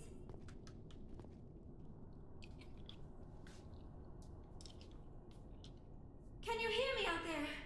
I'm trapped. I need help. You were saying? Are you okay? What happened to you? Listen, this thing I'm in is a Prothean security device. I cannot move, so I need you to get me out of it, all right? We just need to figure some way past this energy field. It's a Prothean barrier curtain. I knew it would keep me safe from the Geth. When I turned it on, I must have hit something I wasn't supposed to. I was trapped in here. You must get me out, please. Your mother is working with Saren. Whose side are you on? What? I am not on anybody's side. I may be Benezia's daughter, but I'm nothing like her. I have not spoken to her in years. Please, just get me out of here. We just need to figure some way past this energy field. It's a Prothean barrier curtain. I knew it would keep me safe from the Geth. When I turned it on, I must We'll have... find some way to help you. There is a control in here that should deactivate this thing. You'll have... That's the tricky part. The defenses cannot be shut off from the outside. I don't know how you'll get in here. Be careful. There is a Krogan with the Geth. They have been trying different ways to get past the barrier. Enemy contact.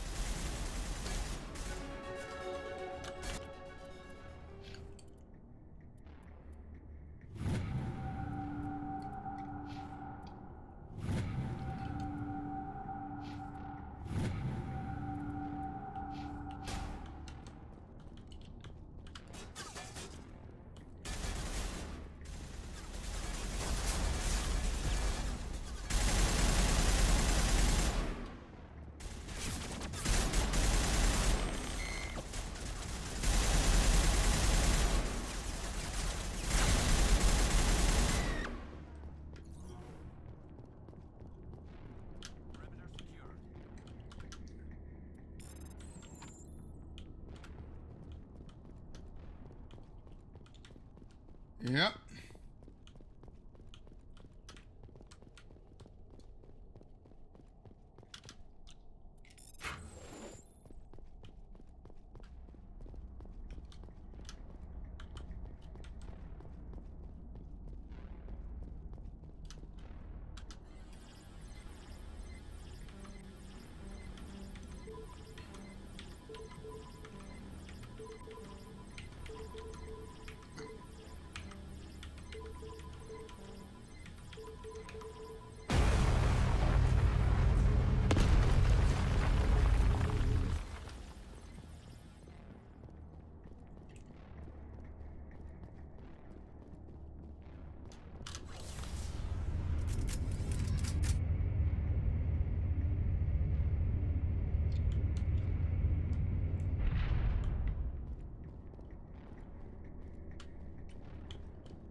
How did you get in here?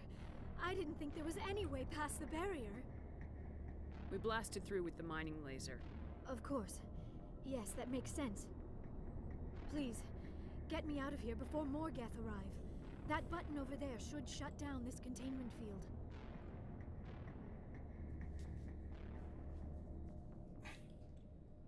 Well, I'm leveling up quickly because of the mod that she allowed you to level up quickly.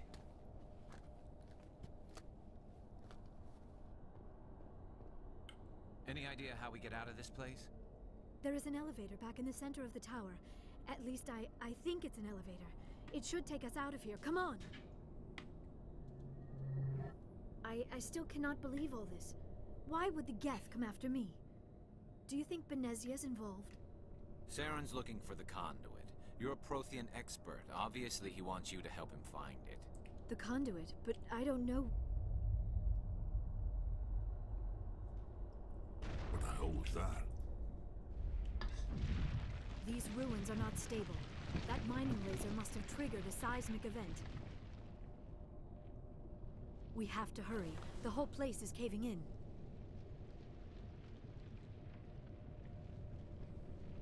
Joker, get the Normandy airborne and lock in on my signal. On the double, mister! Aye, aye, Commander. Secure and away. ETA 8 minutes. If I die in here, I'll kill him. If I die here, I'll kill him.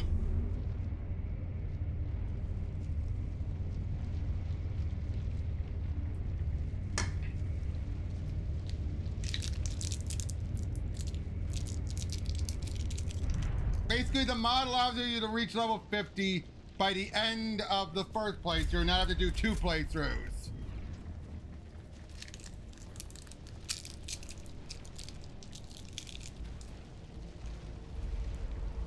Surrender. Or don't. That would be more fun. In case you didn't notice, this place is falling apart. Exhilarating, isn't it? Thanks for getting rid of those energy fields for us. Hand the doctor over. Whatever it is you want, you are not getting it from me. She'll stay with us, thanks. Not an option. Saren wants her, and he always gets what he wants. Kill them. Spare the Asari if you can. If not, doesn't matter.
Too close, Commander. 10 more seconds we would have been swimming in molten sulfur. The Normandy isn't equipped to land in exploding volcanoes. They tend to fry our sensors and melt our hull. Just for future reference. We almost died out there, and your pilot is making jokes? Joker pulled our asses out of there. I think he's earned the right to a few bad jokes. I see. It must be a human thing. I don't have a lot of experience dealing with your species, Commander. But I am grateful to you. You saved my life back there, and not just from the volcano. Those Geth would have killed me or dragged me off to Saren. What did Saren want with you? Do you know something about the conduit? Only that it was somehow connected to the Prothean extinction. That is my real area of expertise. I have spent the past 50 years trying to figure out what happened to them. Just how old are you exactly? I hate to admit it, but I am only 106. Damn. I hope I look that good when I'm married. A century may seem like a long time to a short-lived species like yours. But among the Asari, I am barely considered more than a child. That is why my research has not received the attention it deserves. Because of my youth, other Asari scholars tend to dismiss my theories on what happened to the Protheans. I've got my own theory on why the Protheans disappeared.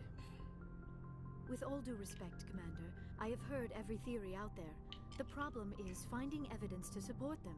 The Protheans left remarkably little behind. It is almost as if someone did not want the mystery solved. It is like someone came along after the Protheans were gone and cleansed the galaxy of clues. But here is the incredible part. According to my findings, the Protheans were not the first galactic civilization to mysteriously vanish. This cycle began long before them. Where'd you come up with this theory? I thought there wasn't any evidence. I have been working on this for 50 years. I have tracked down every scrap and shred of evidence. Eventually, subtle patterns start to emerge, patterns that hint at the truth. It is difficult to explain to someone else. I cannot point to one specific thing to prove my case. It is more a feeling derived from a half-century of dedicated research. But I know I'm right, and eventually I will be able to prove it. There were other civilizations before the Protheans. This cycle has repeated itself many times over. Yeah, they very much like are like the elves. If the Protheans weren't the first, then who was? I don't know. There is barely any evidence on the Protheans, even less on those who came before them. I cannot prove my theory, but I know I am right. The galaxy is built on a cycle of extinction. Each time a great civilization rises up, it is suddenly and violently cast down. Only ruins survive. The Protheans rose up from a single world until their empire spanned the entire galaxy. Yet even they climbed to the top on the remains of those who came before. Their greatest achievements, the mass relays and the Citadel, are based on the technology of those who came before them. You're half right. Like all the other forgotten civilizations throughout galactic history, the Protheans disappeared. I have dedicated my life to figuring out why. They were wiped out by a race of sentient machines, the Reapers. The Reapers? But I have never heard of. How do you know this? What evidence do you have? There was a damaged Prothean beacon on Eden Prime. It burned a vision into my brain. I'm still trying to sort out what it all means. Visions? Yes, that makes sense. The beacons were designed to transmit information directly into the mind of the user. Finding one that still works is extremely rare. No wonder the Geth attacked Eden Prime. The chance to acquire a working beacon, even a badly damaged one, is worth almost any risk. But the beacons were only programmed to interact with Prothean physiology. Whatever information you received would have been confused, unclear. I am amazed you were able to make sense of it at all. A lesser mind would have been utterly destroyed by the process. You must be remarkably strong-willed, Commander. Damn right. This isn't helping us find Saren or the conduit. Of course, you are right. I am sorry, my scientific curiosity got the better of me. Unfortunately, I do not have any information that could help you find the conduit, or Saren. I don't know why Saren wanted you out of the picture, but I think we'll be a lot better off if we bring you along. Thank you, Commander. Saren might come after me again. I cannot think of anywhere safer than here on your ship. And my knowledge of the Protheans might be useful later on. And her biotics will come in handy when the fighting starts. Good to have you on the team, Liara. Thank you, Commander. I am very grateful. Oh, I am afraid I am feeling a bit lightheaded. When was the last time you ate or slept? Dr. Chakwa should take a look at you. It is probably just mental exhaustion, coupled with the shock of discovering the Prothean's true fate. I need some time to process all this. Still, it could not hurt to be examined by a medical professional. It will give me the chance to think things over. Are we finished here, Commander? We can talk again after you've seen the doctor. The rest of you, dismissed. Mission reports are filed, Commander. You want me to patch you through to the Council? Patch him through, Joker. Setting up the link now, Commander. We've received your report, Commander. I understand Dr. Tassoni is on the Normandy. I assume you're taking the necessary security precautions. Liara's on our side. The Geth were trying to kill her. Benezia would never allow Saren to kill her daughter. Maybe she doesn't know. Or maybe we don't know her. We never expected she could become a traitor. At least the mission was a success. Apart from the utter destruction of a major Prothean ruin. Was that really necessary, Shepard? The Geth were crawling all over those ruins. We were lucky to make it out alive. Of course, Commander. The mission must always take priority. Good luck, Commander. Remember, we are all counting on you. True, which we get to in another one. Be right back, just 1 second.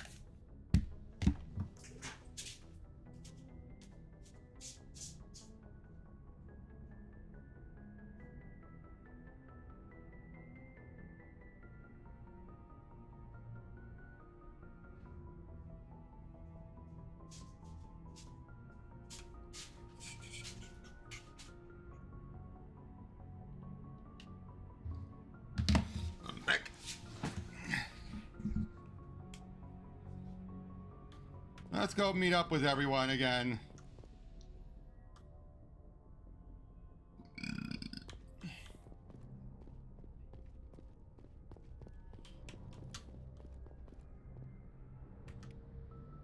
Yes, Commander? Carry on, Presley. Yes, ma'am.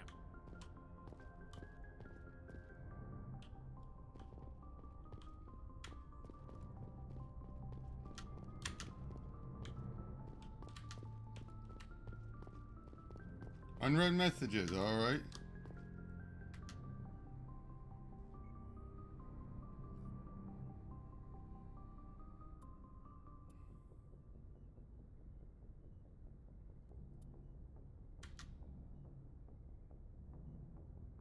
Conrad, oi!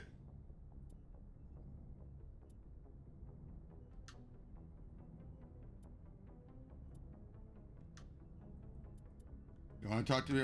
Uh-oh. Ah! What the heck was that? What the heck was that? Glitch Central right there.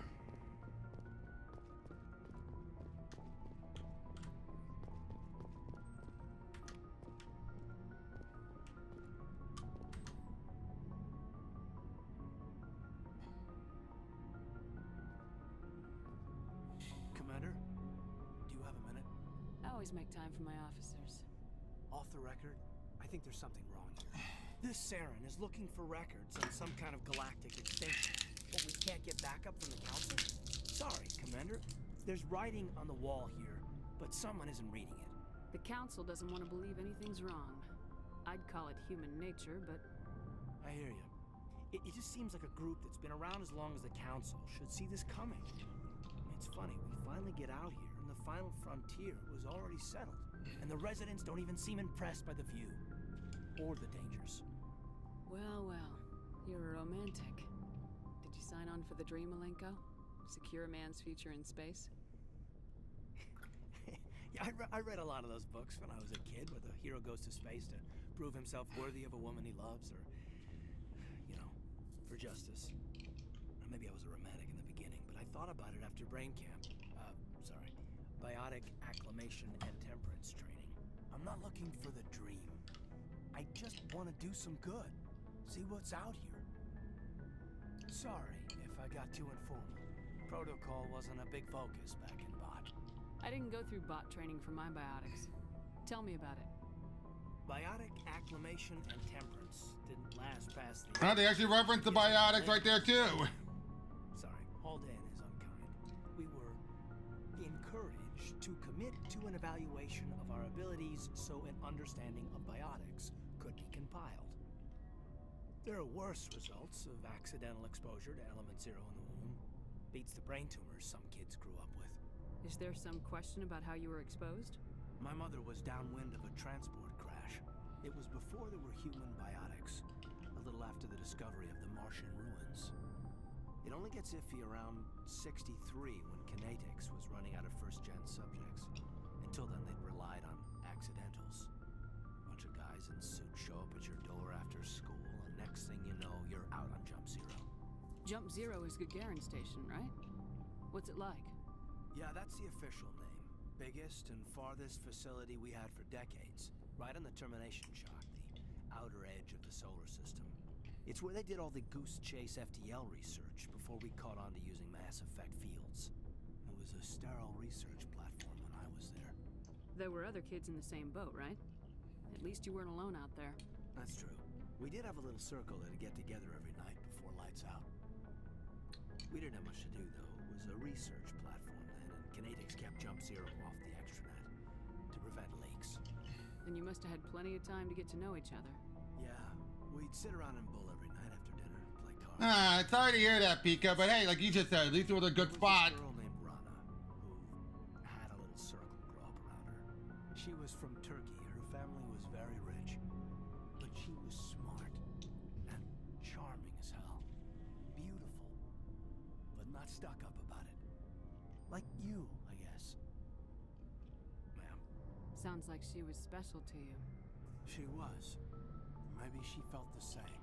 But things never felt together. Training, you know. You know of any intentional exposures for certain? No one knows. Doesn't mean they didn't happen. As big as the exposures were, it was hard to track down accidentals. It was different then. No one knew the potential, so there wasn't a lot of regulation. Anything Kinetics did was gold. I'm not saying they intentionally detonated drives over our outposts, but in retrospect, they were damn quick on the scene. Jump Zero's a long way from home. What was it like? The grand gateway to humanity looks a lot better in the vids. Anyway, this was supposed to be a casual debrief, not a bull session about stuff that happened years ago. We have to depend on each other in combat. I like knowing what kind of man I have at my back. I understand, ma'am. I won't let you down.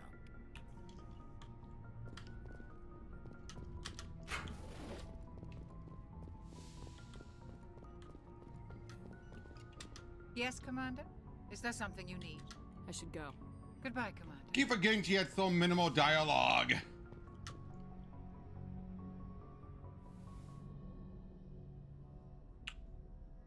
Commander, are you coming to check up on me? You look much better. How are you feeling? Dr. Chakwas assures me I am going to be fine. I was impressed with her knowledge of Asari physiology. You're in good hands. Dr. Chakwas knows what she's doing. I never properly thanked you for saving me from the Geth, Commander. If you hadn't shown up, I'm just glad we got there in time. So am I. I know you took a chance bringing me aboard this ship. I have seen the way your crew looks at me. They do not trust me. But I am not like Benezia. I will do whatever I can to help you stop Saren. I promise. Don't worry, Liara. I trust you. I know you won't let me down. It means a lot to hear you say that, Commander. Thank you. Tell me about yourself, Liara. Me? I am afraid I am not very interesting, Commander. I spend most of my time on remote digs, unearthing mundane items buried in long-forgotten Prothean ruins. Sounds dangerous.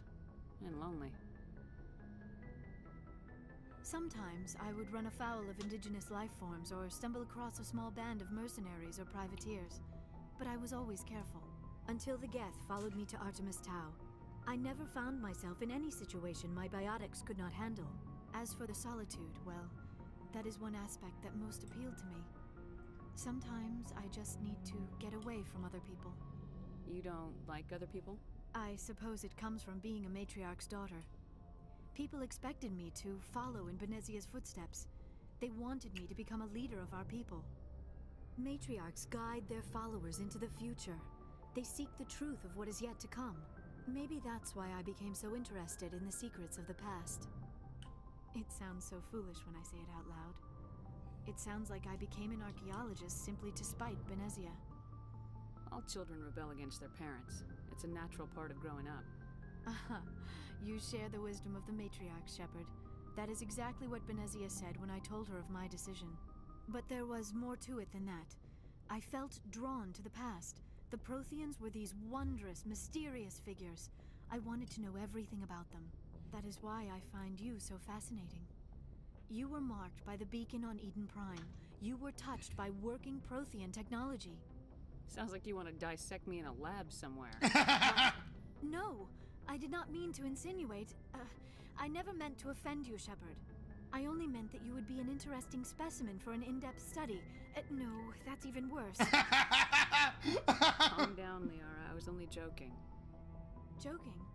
Oh, by the goddess, how could I be so dense? You must think I'm a complete and utter fool.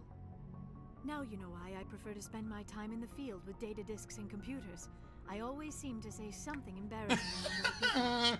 Please, just pretend this conversation never happened. Do you know why Benezia joined up with Saren? I don't understand it.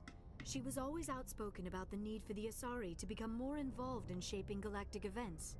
Maybe she thought allying herself with Saren would somehow be for the greater good in the long run. At least I hope so. This hurts you, doesn't it? None of this makes any sense to me. I have not spoken to Benezia in many years, but I know her, and this was not like her. Something changed. I'd like to know more about the Asari. We were the first species to discover the Citadel. We were instrumental in forming the Council, and we always strive to be the voice of peaceful cooperation in galactic disputes. My people believe we are all part of a single galactic community. Each species contributes something to the greater whole. Although we seek to understand other species, it seems few of them seek to understand us. The galaxy is filled with rumors and misinformation about my people. Like what? Most of the inaccuracies are centered around our mating rituals. My species is monogendered. Male and female have no real meaning for us. We still require a partner to reproduce. This second parent, however, may be of any species and any gender. I don't understand. Your species can mate with anyone? Mating is not quite the proper term, not as you understand it. Physical contact may or may not be involved, but it is not an essential element of the union. The true connection is mental. Our physiology allows us to meld with other beings. We can touch the very depths of their minds. We explore the genetic memory of their species. We share the most basic elements of their individual and racial identities. We then pass these traits onto our daughters. It is how we learn to grow as a species and how we develop a greater understanding of other races. What happens to your partner after the union? Every relationship is different. Some unions are a single encounter with both parents parting ways afterwards. Others can be more long-term. Sometimes an Asari and her partner will stay together for many decades. Do you know who Matriarch Benezia chose as her partner? She rarely spoke of her partner. Though I know my father, if you want to use that term, was another Asari. I thought you always needed another species to serve as one of the parents. Think about it, Shepard. If we were not able to mate with our own species, we would have died out long before we ever mastered spaceflight and left our homeworld. Union with our own kind is no longer common, not for the purposes of reproduction. Most Asari believe it weakens our species. Asari daughters inherit racial traits from the father species. If both parents are Asari, then nothing has been gained, or so conventional wisdom would hold. I am what is sometimes called a pureblood. Though no Asari would ever be cruel enough to say the word to my face, it is a great insult among my people. It is possible Benezia's partner was embarrassed by their union. She may have been... there's more to it than that. ...publicly acknowledge me as her offspring. Maybe she wanted to meet you but couldn't. Something could have happened to her. Maybe she passed away. You might be right. I hope you are. No, she's a more interesting character, though. Benezia never spoke of her partner. Whatever happened, it caused her too much pain to dwell on it. She raised me by herself, though that is not uncommon. Many Asari raise their children alone, particularly if the father species is short-lived. Often the partner will pass on long before the child reaches maturity. You Asari live for 1,000 years. What happens when your partner dies? Few sapient species live as long as my kind. We have learned to take a philosophical approach to our unions. We do not focus on the inevitable loss of our partners. Instead, we enjoy the time we spend with them. And even after they're gone, a part of them lives on in us. The union is a connection that transcends both time and space. I should go. Goodbye, Shepard. Goodbye, Shepard. I love her voice.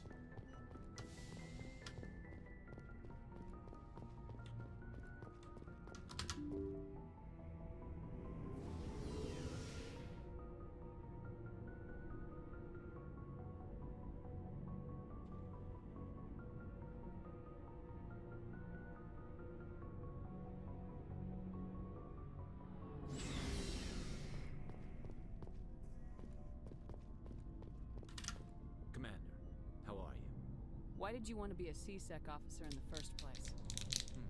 It's a good question. There were several reasons, I guess. Like what? Probably the same as most officers. I wanted to fight injustice, wanted to help people. I guess my father had something to do with it, too. He was C-Sec, one of the best. I grew up hearing about his accomplishments or seeing his picture on the vids after a big arrest.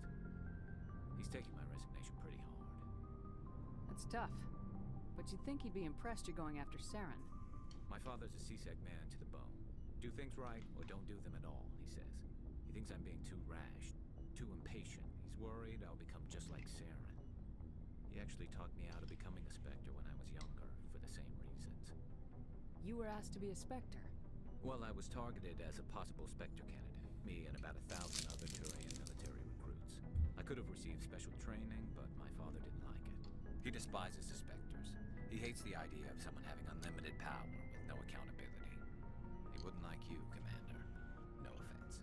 I suppose I can understand his concern. You can. But Saren's not going to play by our rules, C-Sec's rules. If you want to nail Saren, you need to send someone who isn't restricted by policies and procedures. Just because you can break the rules doesn't mean you should. I don't need to stoop to Saren's level to stop him. And neither do you, Garrus. I see what you mean, but I'll think about it. Thanks, Commander. Anytime.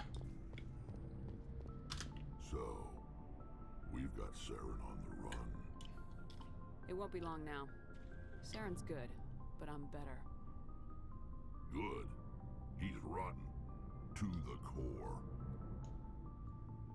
I could tell as soon as I met him. Why didn't you tell me this sooner? I would have if I thought it was important.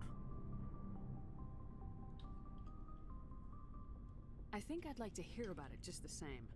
This was a while ago. A bunch of mercs were bragging about a job out near the edges of the Terminus systems. They said it paid well and the boss was never around to ride them. They said he was looking for more men, too. So I checked it out. I didn't know Saren was openly recruiting mercs. It wasn't that open, and he only showed his face once. We'd been raiding ships in the area for months when we took out this massive cargo freighter. Our biggest haul yet. I was on board checking bodies for valuables, looking for some extra credits. That's when I saw him. What did Saren want with the ship? I don't know what he wanted. He was just moving through the ship, watching. A couple of the mercs called him by name, but he never spoke to them. Never spoke to anyone. I had a really bad feeling about him, so I got the hell out. Didn't even wait to get paid. What kind of cargo was the freighter carrying? What was Saren after? I don't know. All I saw on that ship was food and medical supplies. There were some basic weapons, but nothing big. If there was anything of value on that ship, I didn't see it. That's why I didn't mention it sooner. Whose ship was it? There was a Volus trading vessel. Big one. Lots of guards. But they were no match for us. That's the only time you saw him? Yeah. Didn't even know who he was. Still wouldn't if I hadn't joined up with you. But my instincts were right.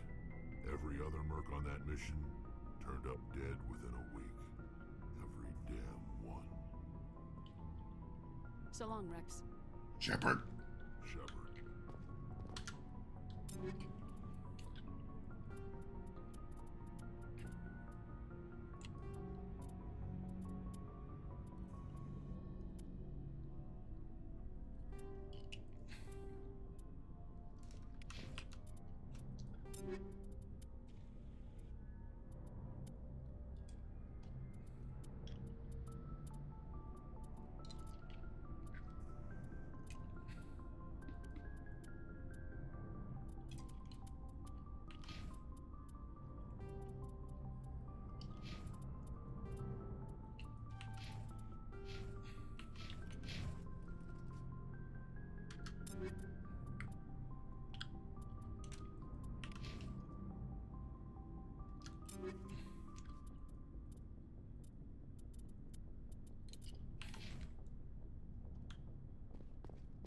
Commander, you have a minute to talk?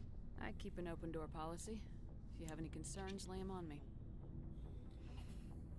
All right.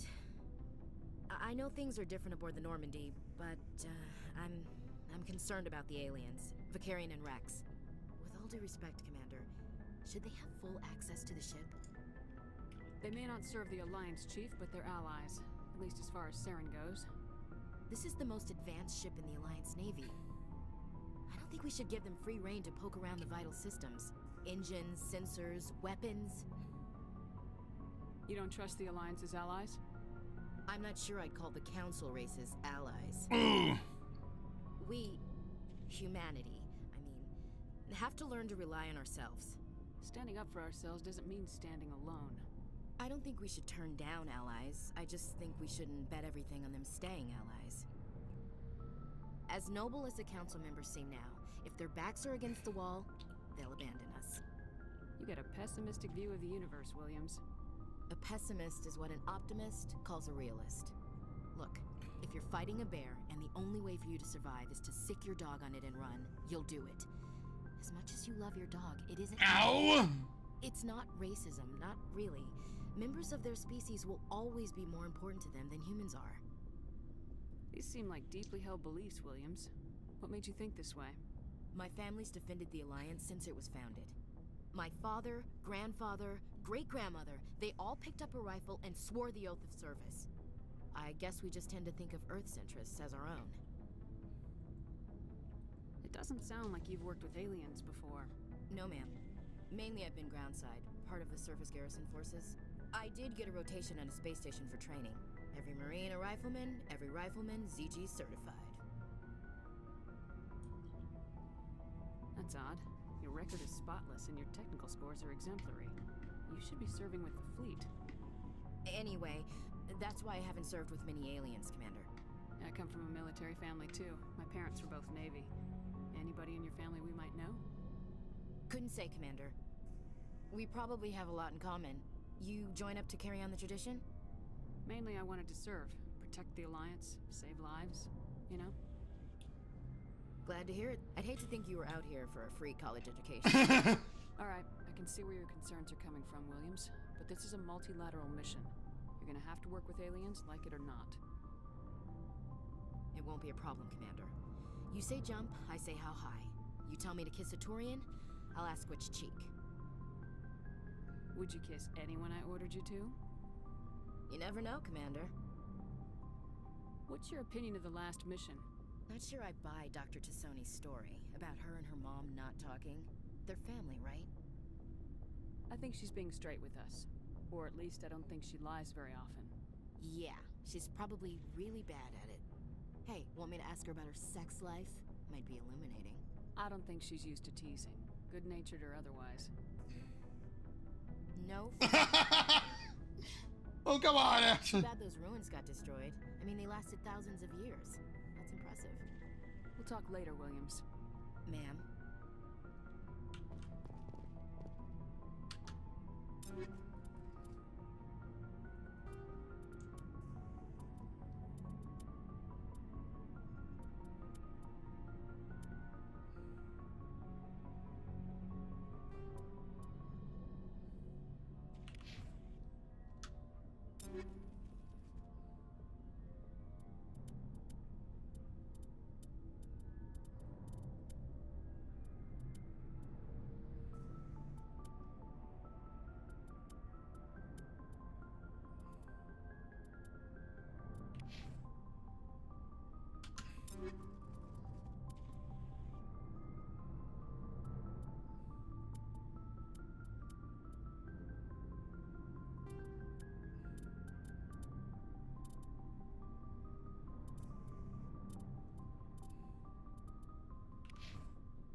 Looking for supplies?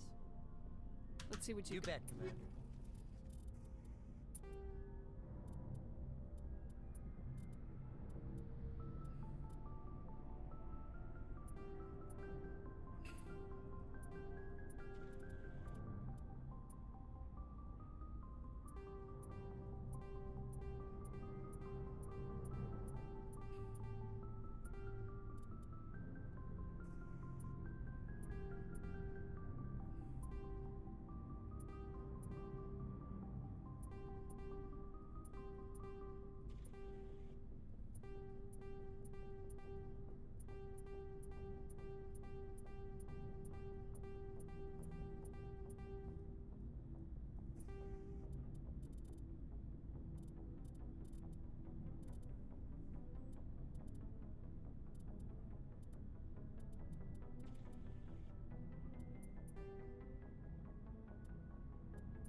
Looking for supplies? Let's see what you bet, Commander.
Especially your chief engineer. But I just sort of feel out of place. The Normandy runs so smooth, it feels like we're not even moving. And the engines are so quiet. How do you sleep at night? The silence wakes you up? Back on the flotilla, the last thing you want to hear is silence. It means an engine's died or an air filter shut down. Ooh. I guess you don't have to worry about that here. But old habits die hard. But it's more than just the silence. This ship feels so empty. It's like half the crew is missing. Back home, I couldn't wait to go on my pilgrimage. I couldn't wait to get away from the crowds. Now that I'm out here, I kind of miss them. Sometimes we don't appreciate what we have till it's gone. That's true. I'm starting to wonder if that's what the pilgrimage is really about. It's given me a whole new perspective on my people and our culture. You know, there's always a few who go on their pilgrimages and never return. I always assumed something bad happened to them. But maybe they just wanted a different life. You do plan to return to the migrant fleet, right? I could never abandon my people, Shepard. I will go back eventually.